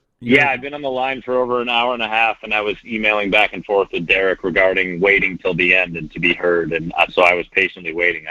I didn't want to interrupt the normal flow of the meeting. Oh. Okay, Morty. Well, let's Yes. finish what we were doing. Jameson? Yes, please. Am I I don't want to reading this I into don't the want to interrupt record? the flow. Are we done with that last motion? Yeah. That was it. Jameson, am I reading this into the record? Yes. Yeah, you can recall it. It's your call. We tabled it. We didn't make a motion earlier, so he, This is for Morty's Oyster Stand, tax map number 300-110-1-10, 2167 Montauk Highway in Amagansett. Peter. We had asked for a revised set of plans and elevations and specs for the system and hadn't gotten anything. So we have tabled this until we get the information. Okay. If I can just speak with you regarding, so I guess that it was definitely my fault, my misunderstanding. I thought that those documents were meant to be supplementary documentation. I thought that we had kind of gone over everything on site, and there was a clear picture, and you said these would be helpful if you could get these from the architect. I pinged the architect, and they weren't able to produce the documents in that short of order. So I was assuming that they were going to be supplementary documentation, and that we could decipher, in the meeting, all of us could decipher that what the changes were that we were trying to do without that supplementary documentation. That was my understanding, and I apologize. I should have reached out earlier to let you know that my architect was not able to produce them in that short of order. But if it's possible, and this would be a request, if we could review it now and see if we do need more supplementary information, I'm happy to go back and try to and to abide by the architect's timeline, and it would be, but if we can solve the issue here now, that would be incredibly helpful, as my business only runs for it only runs for 4 months of the year, so 2 weeks is of great detriment to what I'm doing. So if we could try to take a look and decipher what we have here, I would be really appreciated. Well, unfortunately, it's certainly up to the board. You explained to me what it was that you were doing, but I thought I made it fairly clear that the information that you had submitted was insufficient for the board to fully understand and to visualize what it is that you're proposing, particularly for the trellises, that you're adding to the west side and south side of the existing building, and that the elevations that you submitted, don't reflect what you're proposing. Yeah, if And I don't can see speak how to that, you I'd be happy. expect the board to be able to vote on this and approve it without knowing what it looks like. Right. May I interject, Peter, Well, if I please? Certainly. Of course. Jeremy, when I was speaking with Yes. Peter and he gave me an update on his visit with you, I asked him, when I reviewed the file, that there wasn't even any cut sheet with regards to the trellis that you're putting up. that there should be some type of manufacturing sheet that shows what the actual drawing or the mechanics of this are, and we really don't have anything to go by.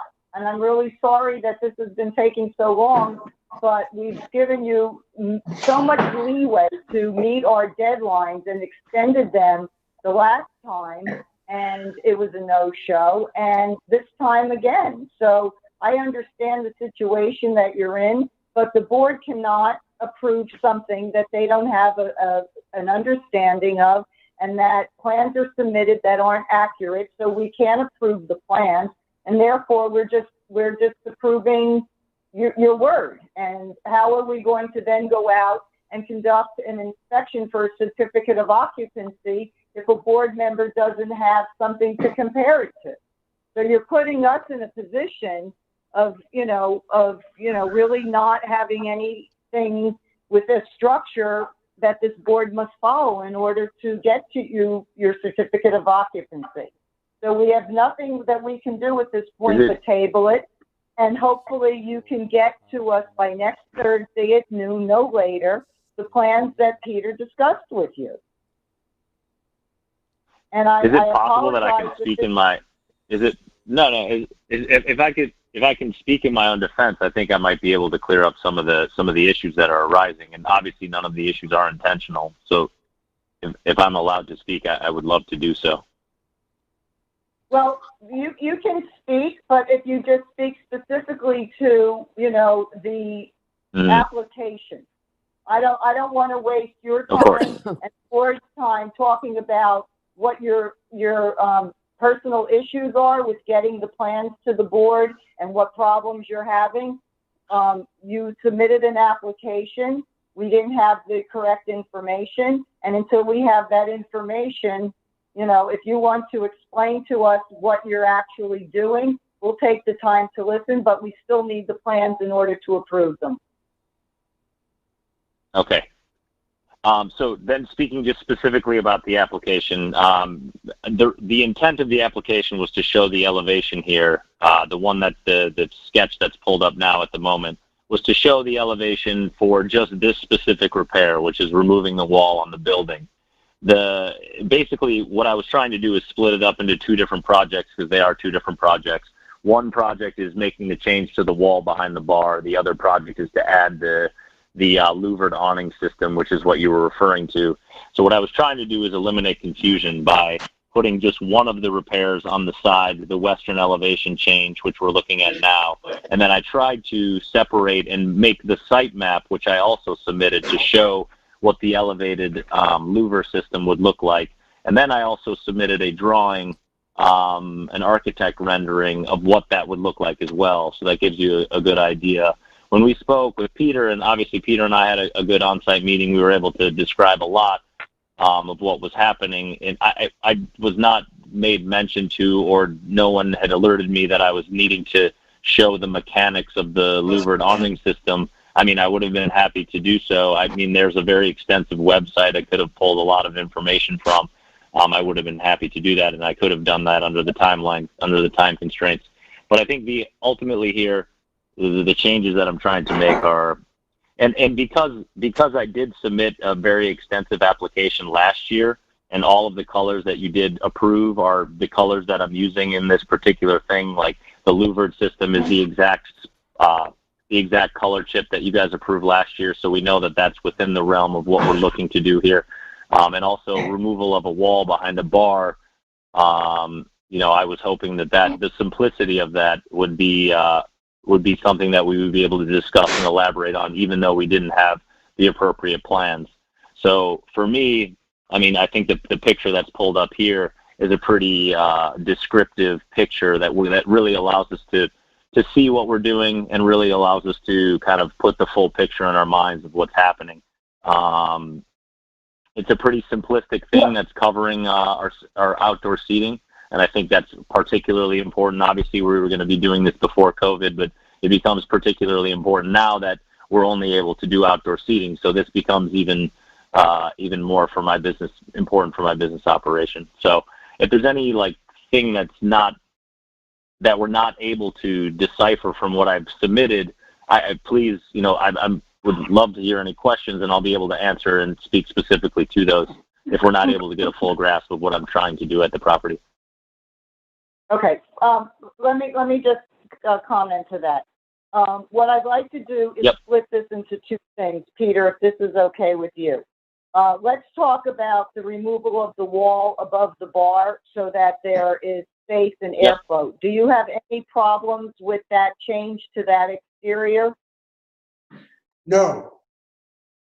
No? I have no problem with that. Although I would like to see, what you described was a shutter system, right, or panels that at night or when you're closed, right, close off that area. Other than a verbal description of you're going to put some panels in there, we have no idea what that looks like or how that. Well, that's that's a very good point. That's a very good point. The other point I want to make about this, hold on.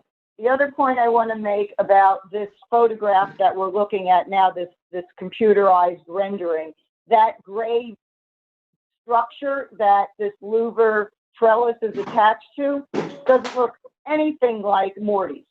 So it needs to be illustrated in a way that the board can see what Morty's is now, this day, and what this louver trellis is going to look like aesthetically in that relationship to the existing building. That's the disconnect for me. I have no problem with conceptually what you want to do. It's specifically what you're doing and how that's going to affect the exterior appearance and aesthetics of your building.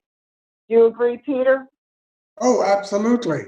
I had said we needed to have the south elevation and the west elevation. So with this attached, what is it going to look like? Just to interject though, don't we have those elevations on file? We have the existing, but what is being proposed? I thought that's what we were looking at in the previous picture. Could we go back to the elevation? There's no changing to the there's no changes to the existing building. I'm not proposing any changes to the existing building except for removing the wall. And to speak to the point that was. Where is he adding on to? I'm not clear, Peter. I'm sorry. Because I was the one that looked at this. Exactly, because this plan does not show the trellis. This plan only indicates the wall that is opening from the exterior to the interior. The plan does not show what's being added for this louvered exterior trellis, and neither does the elevation. The only thing is the survey, which shows very vaguely where the trellis is being added.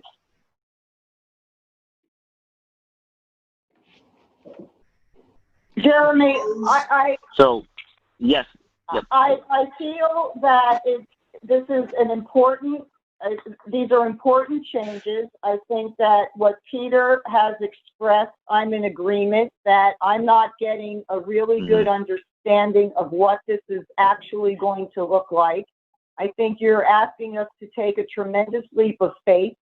I think conceptually the ideas are okay and sound, but we really need to know and be able to see what you're actually doing as it pertains to the exterior appearance of the existing building.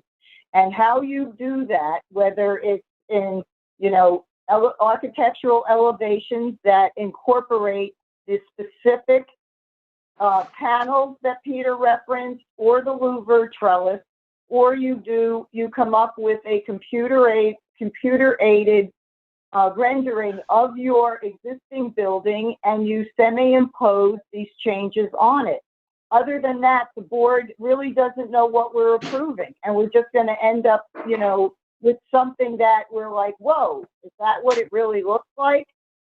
So, you know, So you've got to to give us more be to fair go. to my And yeah, to be fair to myself and to be fair just to try to hear, because this timing is just so incredibly vital to my livelihood. What I would like to do is, so if we do separate it into two separate matters, which you had referenced at the beginning, I think that would be very helpful. So what I'm doing in where I'm removing the wall, Peter was discussing and describing what I would do at night.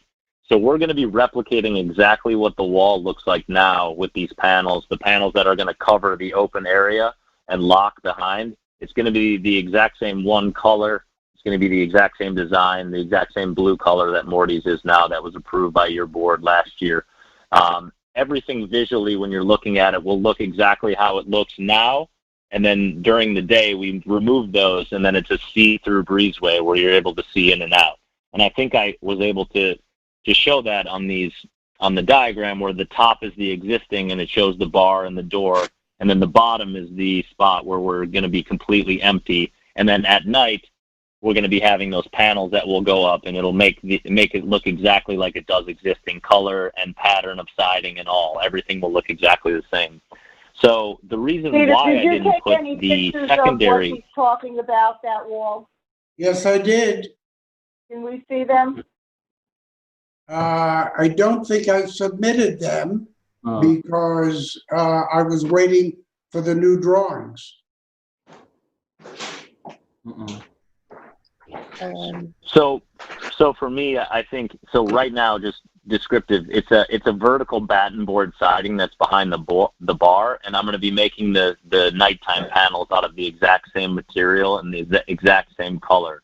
So visually, it will bear no difference from what's existing currently. And I did that specifically to avoid having to try to get another item approved, because I like the look. I really like the look of it. You guys really liked the look of it last year. So there was no point in me changing it, and I think it looks great, and it provides the security component that I need at night. What I'd like to do, and it's right, okay. We got to really kind of move this forward.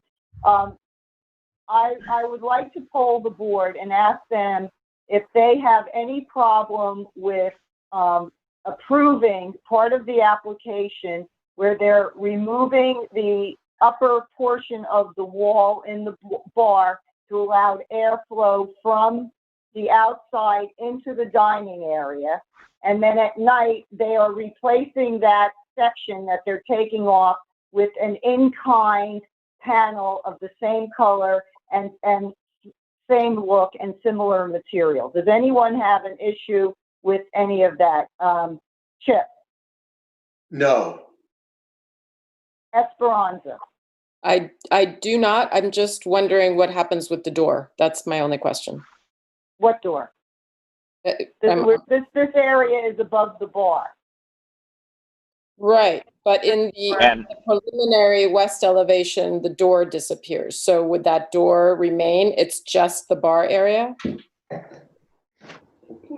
So the area of the door is, yep, the door is removed, and then the same nighttime panels go in that area. So as you can see on the sketch here, that the area that's void is all removed, so that open breezeway is there. And then at night, the same panels replicating the siding are going to go in that area as well. So any place where the wall is removed. Okay. Let me ask you a question, though. If you have a very bad storm, right, and you're still open, so what happens during a very bad storm with not having a door and having panels?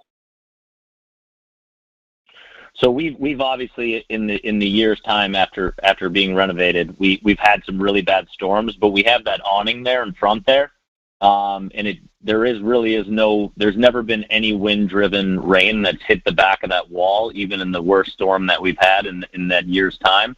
So if we did have something roll in on us very unanticipated, we would be able to cover that, and it would provide weather protection. But as of yet, that awning in front that goes over the bar is very protective, and It would take an insane amount of wind to get water in there. All right, Diane, do you have any problem approving this part of the application? No, I don't. And I don't either. Peter, what about you? I don't. I mean, I'm not sure how these panels are actually going to work, how they're going to be attached to the bar, how they're going to be stiffened, but that's not our problem. We're only concerned about how it looks. Right? Okay, so why don't we do this? Why don't we go ahead and approve that part of the application? Peter, can you read the application for us, please? Dig it out again.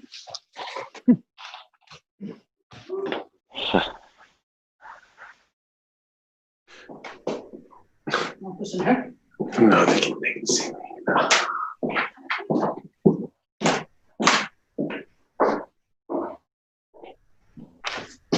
Are you going to read that, Adding Peter? a louvered awning for sun, rain, bug protection to cover our outdoor seating area.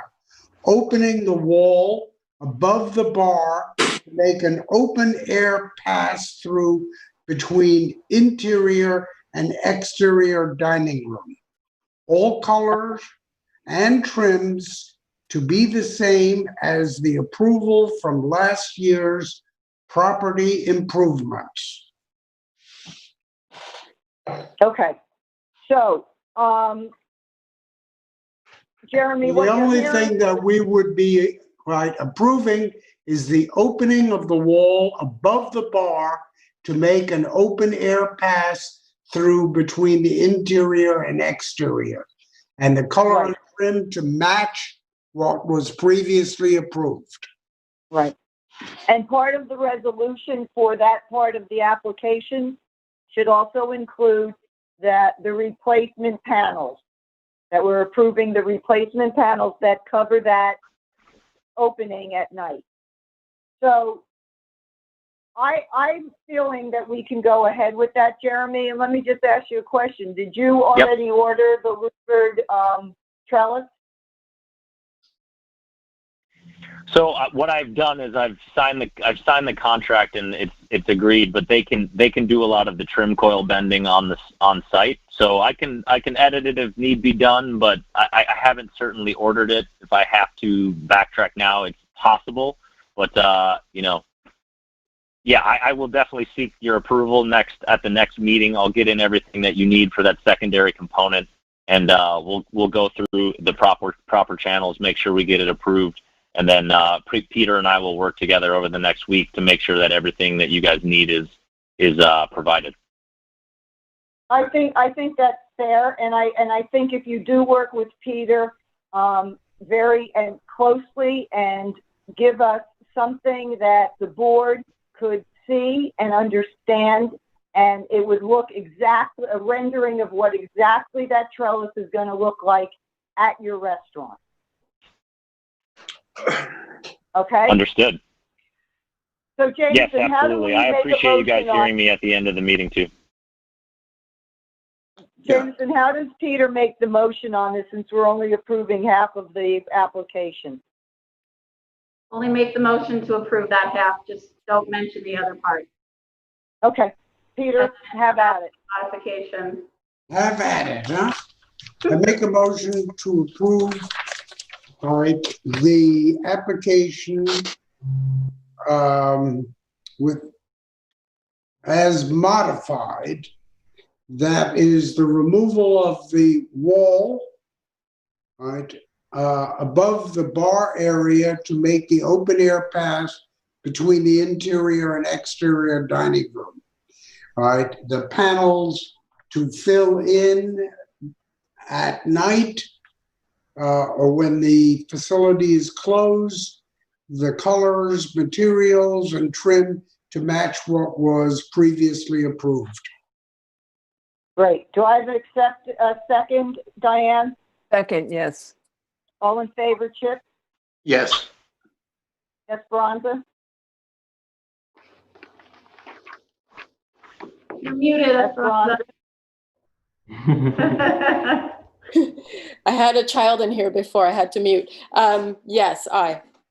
Okay, and Betsy, aye. Okay, Jeremy, you're good to go with the removal of the Yes. wall above and the door above, around the bar. And we'll see you next meeting and have everything that we need to look at this louver trellis by Thursday, this coming Thursday, 12 noon, okay? Wonderful. Thank you. I'll be on time this time. Thank you, guys. Okay, thanks, Jeremy. All right. Bye. I make a motion. Thank you. I make a motion to close the meeting. Do I get a Yes. second, Pete? Second, Yes. yes. All in favor? No, Aye. I think we ought to go on for a while.